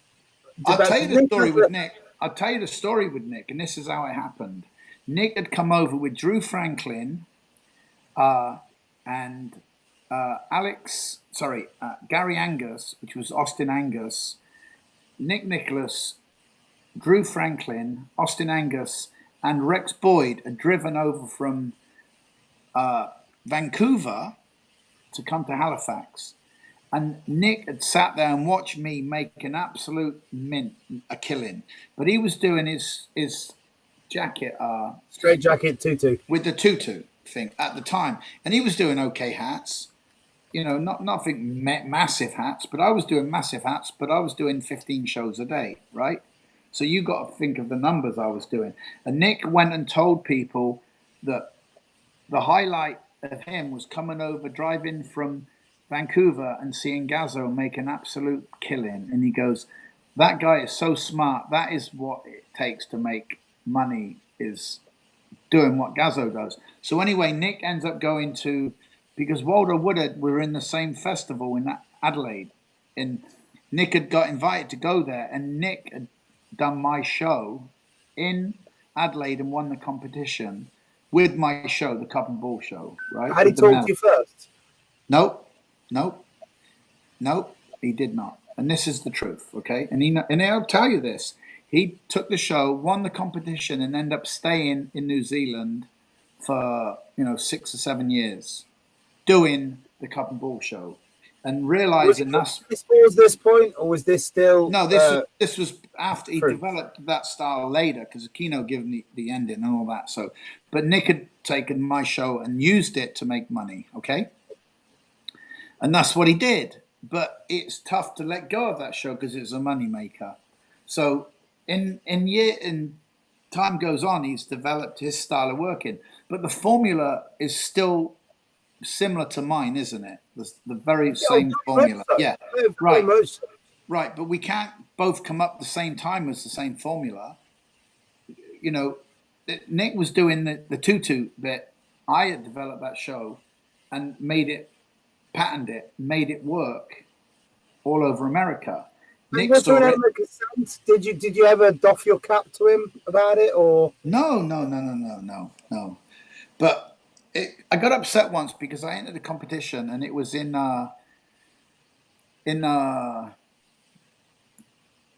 Netherlands, this guy had hired me to come over, and there was a competition. And Nick was on one stage, I was on the other, and they disqualified me from the competition because I was too similar to Nick. And the judge had told me that. Yeah. And the judge had told me that. And it really pissed me off, you know. Yeah.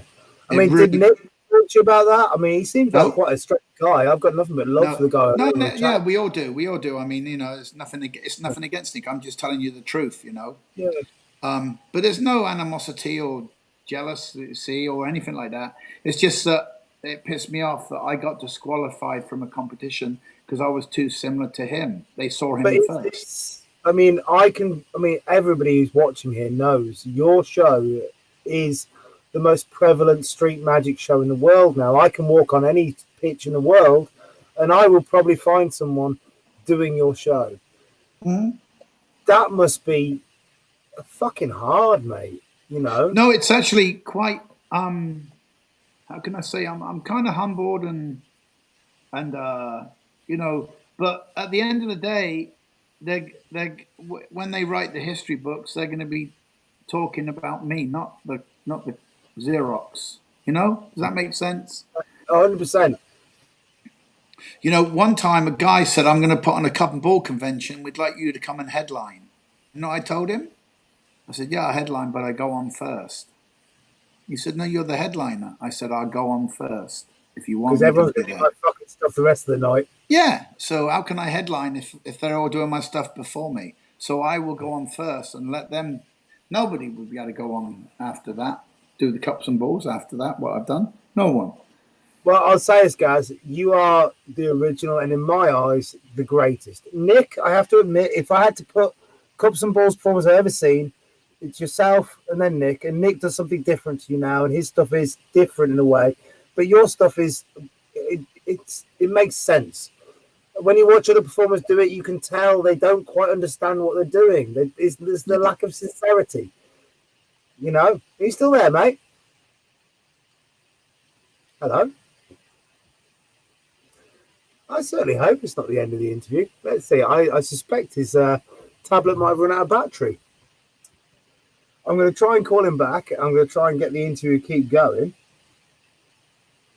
He's been good, isn't he, everyone? He's been honest, sincere. He's really gave the truth in this interview, and I appreciate it so much. He's online now. I'm going to give him a call, and I'm going to check if he's still on.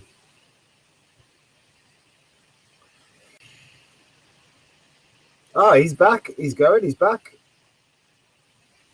Hello, mate. You disconnected. You reconnected with him, disconnected. You going to come back on?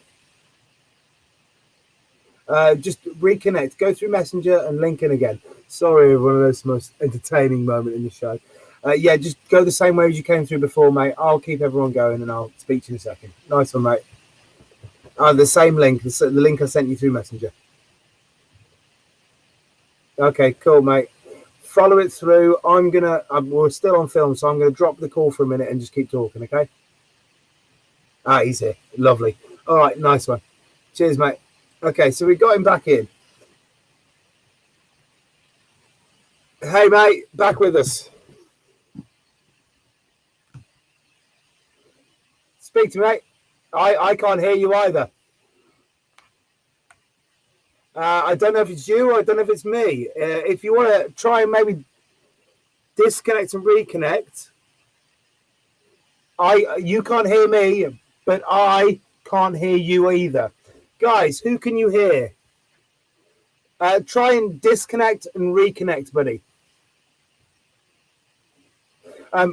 You disconnect and then come back in again.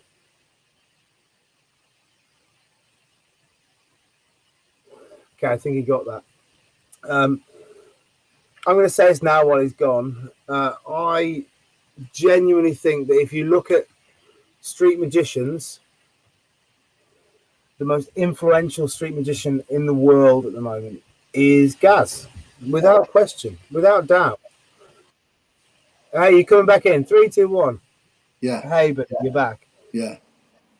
So let's move across a little bit. And once again, I hate to say it, this part of the interview, I keep bringing up bad shit for you. No, But it's not nothing. There's no bad shit, really, mate. Honest to God, there's no bad shit going on. well, difficult moments. You said that when you had a stroke, that it changed your life. Well, it changed my life financially, emotionally, and mentally. That's what it changed. Well, what But happened, mate? well, If you don't mind talking about it. I had a friend. His name was Craig Blakely. He was a Glaswegian guy. When he was 9 years old, he went up. We were both there. We both went up to head the ball. Right. He headed the ball and then fell down, face What's down heading on the ball? a football. Heading the football. We both Oh, head jumped of up. football. We Ah, I got both you. went up to head a football. I was a little bit taller than him, and I ended up hitting the ball, having the ball, hitting it. He went down. I went down, and he went down, but he went down face first. And I was like, "Oh my God!" The game stopped, and he was 9 years old, and an ambulance had come, took him to the hospital. 3 or 4 days go by, we end up hearing that Craig is in a coma. So Craig is still alive today, but he cannot. He had a medical problem where he had an hemorrhage in the left side of the brain. So a blood vessel burst. Yes, but he is way far off worse than me than I ever was. He's still handicapped today. He can't even walk properly. Can't even talk. Wow. Right? All from hitting a football in the game. Well, he never got there. I got there, but we both jumped up and he went like that with his neck. There was contact.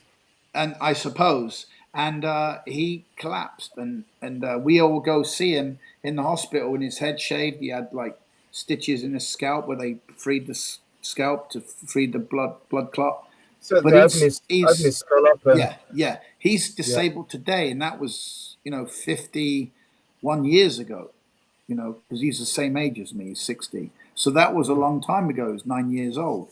But he's still handicapped today. He can never, ever talk again. You see what I mean?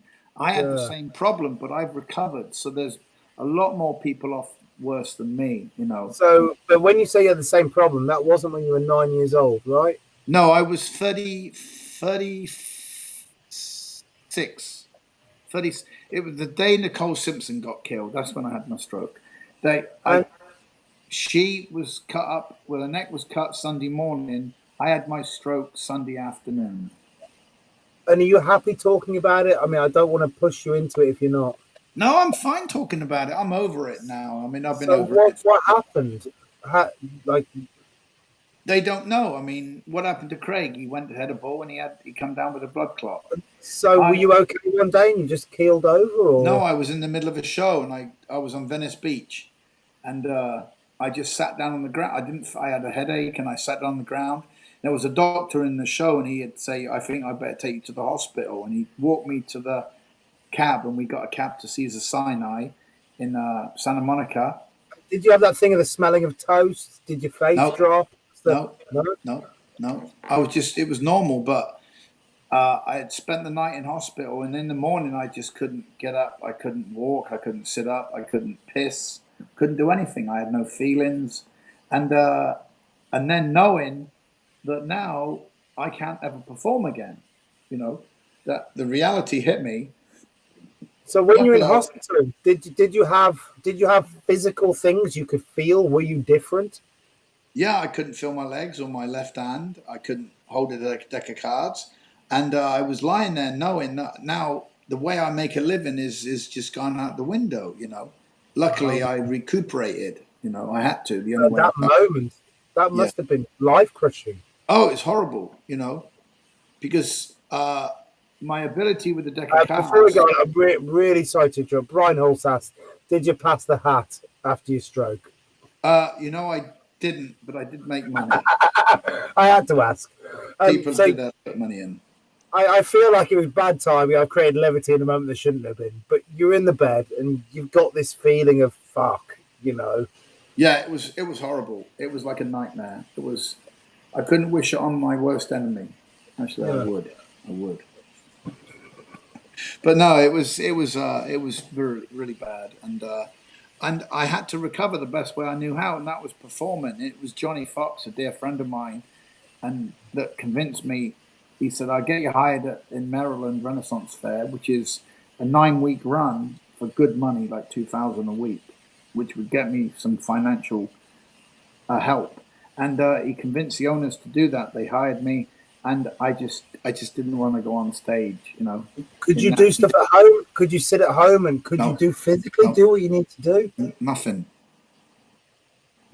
Couldn't do nothing. My skills were diminished at that point, and I was just a cabbage basically. But I had to recuperate the best way I knew how, and that was through performing. I had to overcome the burden and get out there. But what was worse was the fact that I'm trying to make people laugh, but I felt shitty about myself. It was horrible, you know. But how the hell do you do a magic show when you've lost your dexterity? I don't know. I would like to have seen footage when it first happened, you know, see what it was like, because it wasn't a good time, and I had no skills.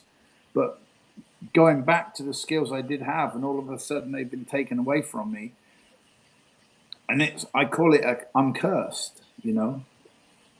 But one of my teachers for my other aspect of magic, with nothing to do with magic, but the gambling side, you know, the card side, he told me, he said, don't do it. He said, you've basically sold your soul to the devil, and this is your burden. You'll carry this burden. You're cursed. He told me that. And his name was Walter Irving Scott. And people reckon he was the greatest living card man that ever lived on this planet. And that's another story from another podcast, really.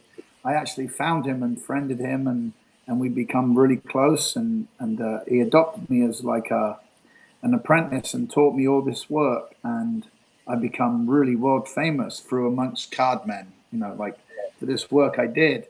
But I can't duplicate that work no more. I can't even come close to it. But it was so good. It's kind of like supernatural, if that's a word.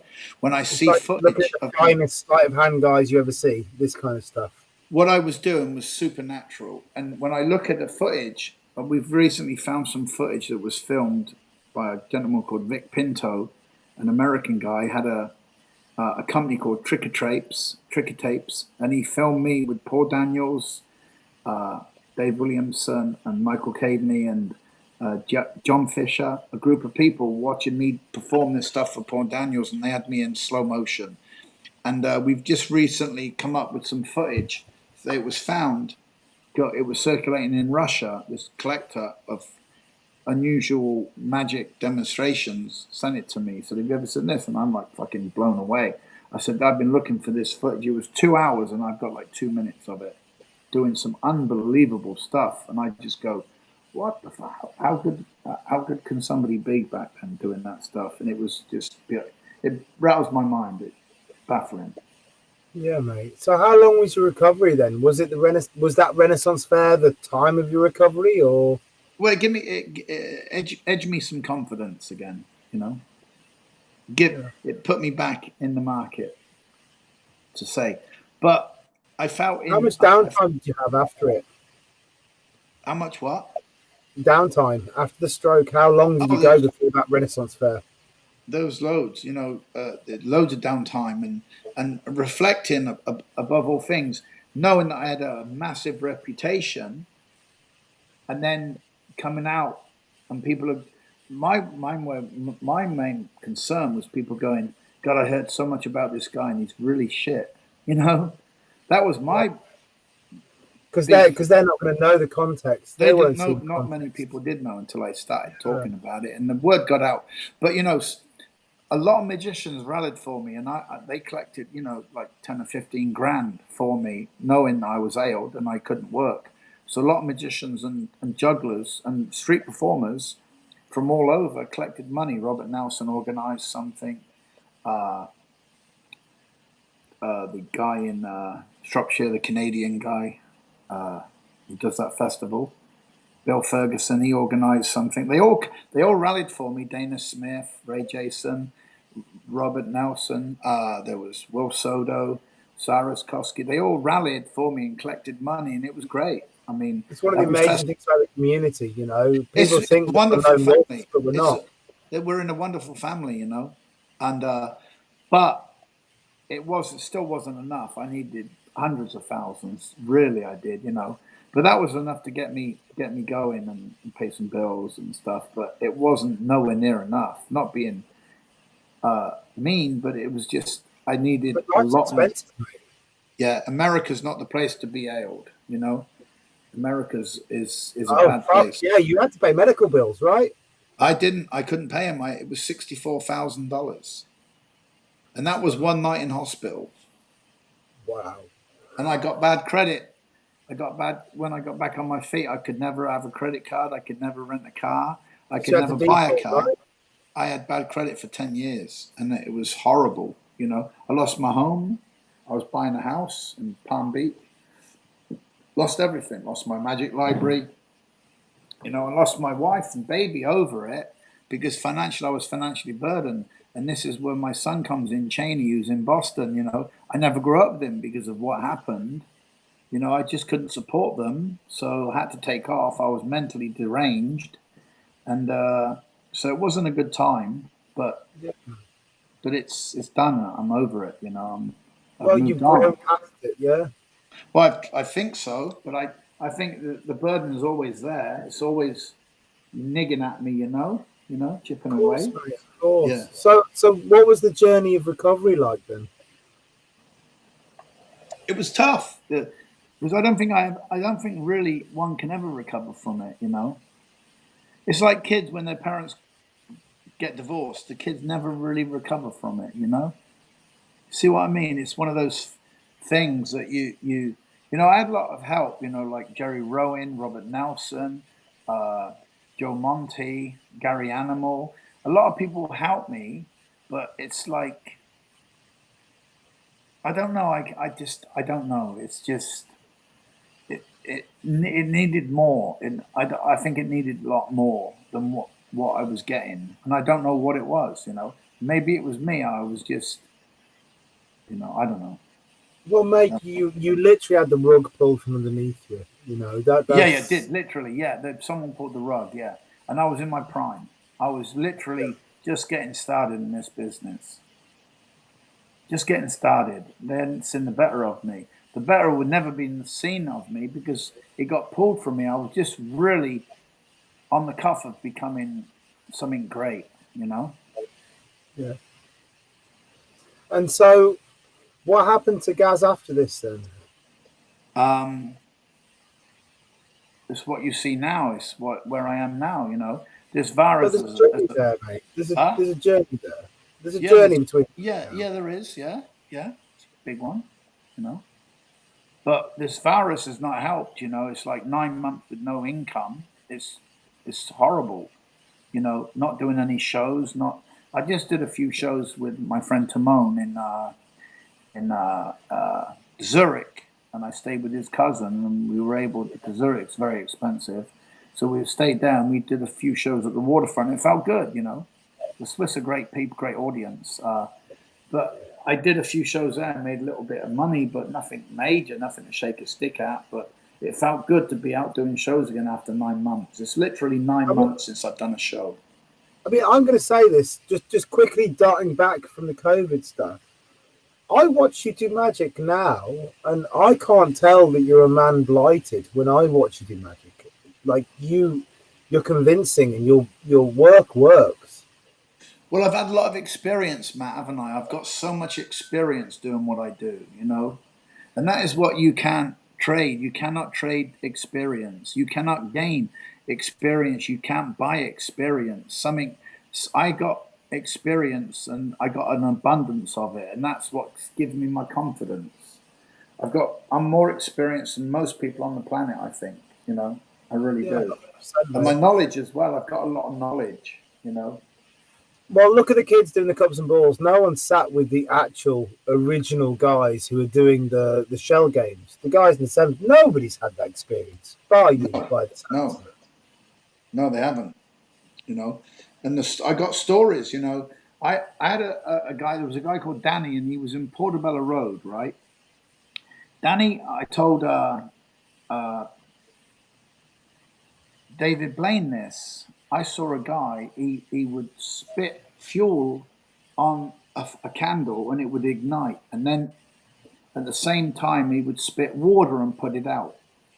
And he had this thing in his stomach. I thought it was tubes, but it's actually he could swallow and spit out different things, and nobody believed it. And he would do this. His name was Danny, and he was a deaf, like we say, deaf and dumb guy back then. And can't use that technical term now because it's incorrect. But we called him he was deaf and dumb, you know. And he would do this thing to build a crowd. It was quite unusual, and it was Portobello Road. I started busking Portobello Road because I had an uncle that had a antique shop down in Portobello Road, and he would tell me if there was anybody on the pitch, and he would call me, and I would show up for work and go to work. And Danny would throw his chains on the ground, and he'd go, right? And I go, Danny, don't start your shit, mate. You know, you just showed up. I've been here. It's my pitch, you know. And he was a little guy, and he was skinny, but he was. I take it you could lip read. Yeah, I couldn't, but he could. So, and I said, Danny, I'm not going to argue with you. Look, you can do one after me. We'll share. And he never wanted to share. So I said, Danny, okay, let's toss a coin. He goes, like that. So I got the coin. I tossed it, and it landed on the ground. Before it landed, he goes, like that. I go, what? And he goes, right? And I laughed, and I go, you're a fucker. And but I let him have the pitch that day because I got the story now. That's how I look at it. They got the better of me, but I got the story. And I think the story is more important than getting the better of somebody, Well, it's the things you can hold on to. Well, I've had that story for a long time, and I still tell that story at lectures and when I tell short stories, when I public speak, I tell that story of a performer that got the better of me, but I got the story now.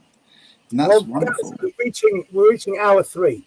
So in hour 3 now, this is hour 4. We're on hour 4. We've done hour 3. Right.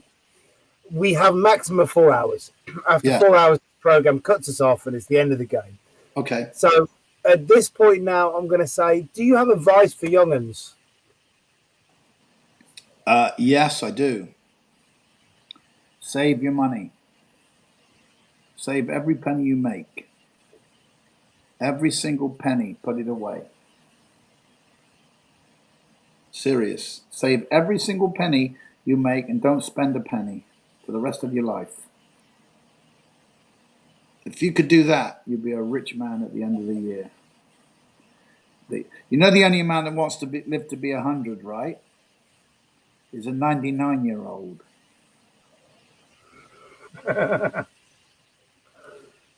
So save your money, yeah. Every penny. That's what I do for young'uns, but for me as well, I'll take that advice. I fucking need to do that. God knows I've done so many shows in my life, and I'm so skinned. Idiot I am. Let's talk. Let's have more of a discussion now. We'll spend the last hour just discussing stuff. Right. From talking to people, I have this feeling that we're less original as an industry now than we were. Well, okay, let me explain something to put everybody out there. It doesn't matter. At the end of the day, it doesn't really matter. You're only as good as your last show, and that's a fact. And less is more, right? People have to adhere to that. Less is more. And did you know that? How many nuns have you seen? Okay, Matt, you personally, right? How many nuns have you seen and walking outside the habitat, walking around the streets in the last 20 years? Oh God, maybe less than 20. Okay. Maybe. What about you? What about your whole life? 50 maximum, most ever, really. Okay, ever. Okay, and that could be a cold-hearted guess, right? You really don't know. 100%. 100%. I don't know real idea. I watch Sister Act. That's got to be fucking 20. Okay, let's put it like this then. How many pregnant women do you see in the last year?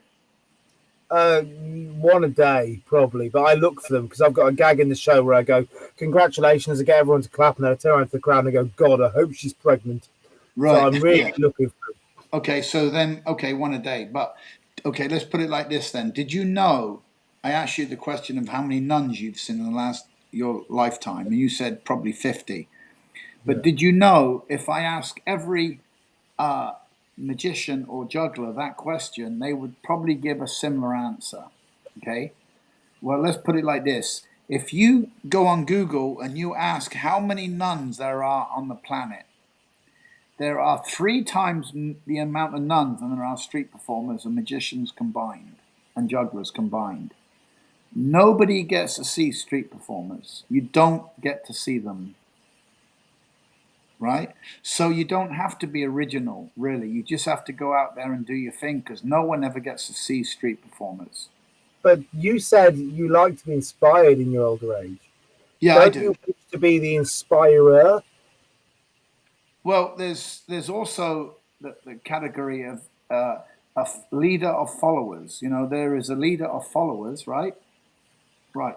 But I'm you could be you follow the leader, but I'm the leader of followers, right? The opposite. Yeah, I'm a leader of followers. Follow the leader. Yeah. I have inspired and. Oh, 100%. Guys, you've inspired probably more people in our field than anybody else. Well, like, I can't think of a juggling show. I can't think of a following show that has as prevalent an influence as yourself, you know. Yeah. I mean, I'm not going to blow smoke up your ass too much. It's not needed, mate. But there's no, I'd say it's fucking mental, mate. I can go anywhere in the world and I will sit on a pitch and I will hear your work. Yeah. Yeah, that is true. You know, I mean, but that's you know, there's some people that can never get their work hung up in a gallery. You know, they do great work, but they're not connected. And the only way you get connected, the only way you can get your work hung up in a gallery is by being connected. And things are being controlled by, like say for instance Banksy, right? He's an underground artist. He's a great artist. But he's got to be connected now because his work is being really sought after. He's not blue collar. He's not come from us. You know, he's not like Brian, me or you. I think I met him the other day. Did you? I live in a boat, right? And there's a load of walls near me that get graffitied all the time. And there's a community boat that moored up next to us that does gigs all night long. And they leave tables and chairs out. And so one night, all these chavvy, like rude boy lads go to sit down in his chairs, and the guys who run the venue are middle class, and they're like, "Oh, what should we do?" And I was like, "Just leave them. They're fine. They're just having fun." And they all go to bed, and I go out and talk to them. And I realised quite quickly on, they have 2 really big security guards with them, like they're hench. And one of the security guards, I start talking to him. We're sitting there. We're having nitrous balloons and all these other things that these crazy kids do. And the security guard turns around to me and says, "Yeah, you don't realise, but you know the name of this guy right here. Really? He's a graffiti artist and you know his name." And I have no doubt that it was this guy. Yeah. Super chill. He was just like normal buddy bloke, doing his own thing, laughing, smiling, having his life. Yeah. Don't know how that ties into the story. I'm a bottle and a half of wine in now, so maybe you have to guide the interview in this last fourth hour. You're doing a good job, Matt. Thanks, mate. So what's going on with you? What are you doing these days? Are you still performing, or the COVID's got the better? So I've spent about 20 hours, 15 to 20 hours a week doing rope practice through quarantine. Yeah. I've been developing a slack rope show, and my big thing, and this is why I ask you so much, Kay, is when I began, I watched your DVD and I walked out there and I did your lines. That was my beginning of doing talking shows, because I was a contact juggler. I used to roll balls around like all the hippies you see. Right. And I basically took your lines and I put them into a circle show. And it's very easy to take contact juggling and apply some of the lines that you had in your show. And then I slowly tried to work those lines into something that made sense to me. I reworked them into my own thing. And a lot of people are thick enough to believe that's original. And so I got this idea of being this original creative guy by slightly changing the context. So instead of being, "Here's the gay guy," I'd go, "Here's my ex-boyfriend, Stephen. I miss him so much." Right. You know, so you change the context of the joke. So instead of it being a negative, you take it as a positive and you put yourself as a loser. Right. but because I got that little bit of a reputation about being like out there and original, I felt like I had to keep doing that, and I've really tried to make original work. And it's been a cross that I've bared for a long time, is that I don't want to be hack. I don't want to make hack, you know. And so I've spent the quarantine working on a slack rope show, an original slack rope show, and I've taken it out to Covent in this quarantine period. Now I'm trying to do it, and it's not working as well as the more hacky stuff I did. Let's say that. Right. You know, it's going to be a long journey to make it work as well as the stuff I developed over years and years. It's been influenced, and it's a soup of all the people I've seen before. Well, you know, the thing is with originality, it's very tough to be original, but there are people that do come out of the woodworks and are very original, but they come around once in a blue moon. Like George Carl, I tell you, I worked with George Carl. He's a classic clown, and he used to get tangled up in the microphone. I worked with him in a convention in Las Vegas, and he told me, he said, how I got started. He said, "Do you ever see that troupe where they were from Argentina or Mexico?" One second, I got something to do. Hang on. Hey, you should have ordered the lady later. Yeah, I hope so. Hey. Please you join with us in the meeting. Oh, I'm on the interview right now. I will come down in a moment, okay? I'm doing an interview on the Skype TV. Okay? Thank you.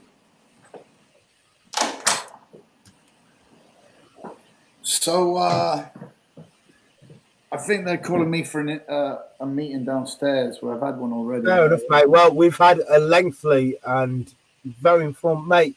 You've been so earnest, so honest. Thank you. I've appreciated this so much, mate. Really, genuinely. Yeah, and I hope everybody who's watching has appreciated it. You've had the highest viewership for a Whining On we've had so far. I'm sure everybody's enjoyed watching it. You know, it's been a pleasure, mate. Yeah, very rarely do you find someone who's been so honest about their experiences, you know. Yeah. And so I suppose we reached the end point here. Well, good, and I appreciate your time and asking me nice, cordial questions and being upfront and honest. And good luck to you, and good luck to the listeners, and good luck to your podcast or your program or whatever you're doing. There's room, and I have a lot of love for you, Matt. Like I said at the beginning, I think you're an anchor in this industry, and we need more people like you. Can you pronounce that again? I said you're an anchor. We need more people like you, you know.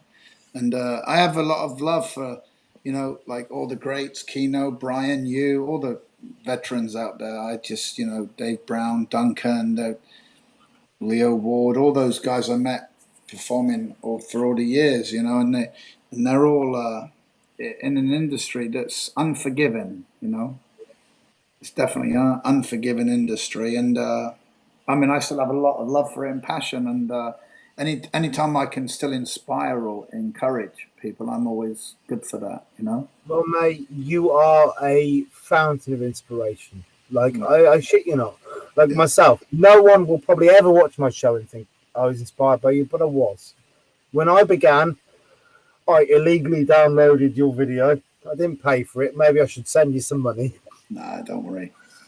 And I'm sure that majority of entertainers have at some point drawn upon your experience and your style and your knowledge, and it's been an irreplaceable element of the culture worldwide that we have. Please stay on the line after this video for 2 seconds, guys. I've got a couple of things to say to you. But just for now, last words for people. Yeah, from me. Last words from me. Well, I want to say good luck to my best friend out there, Brian Reed. Brian, you're the greatest. I know you're in bad shape right now, but there's going to be a lot of love coming your way, Brian, and my love is going out to you, and I hope you recover real quick. You know, you're an asset in this business, and you need to be on the slack rope pretty quick, Brian. So that's a shout out to Timon, my friend, a shout out to Billy Kidd, and also a shout out to Will Flederman in New Orleans. I might go out and stay with him. So, and everybody out there, my son Cheney, and everyone out there that's knew me, and I'm sorry if I've rubbed people the wrong way over the last 35 years of my life, but it is what it is. And thanks, love to you all, and I'll see you on the pitch. Ciao. So that's the words, eh? We'll see you on the pitch. Thank you everyone for watching. Thank you, Whiners. Thank you for spending time with us. Have a wonderful night, everyone. And from me and from Gaz,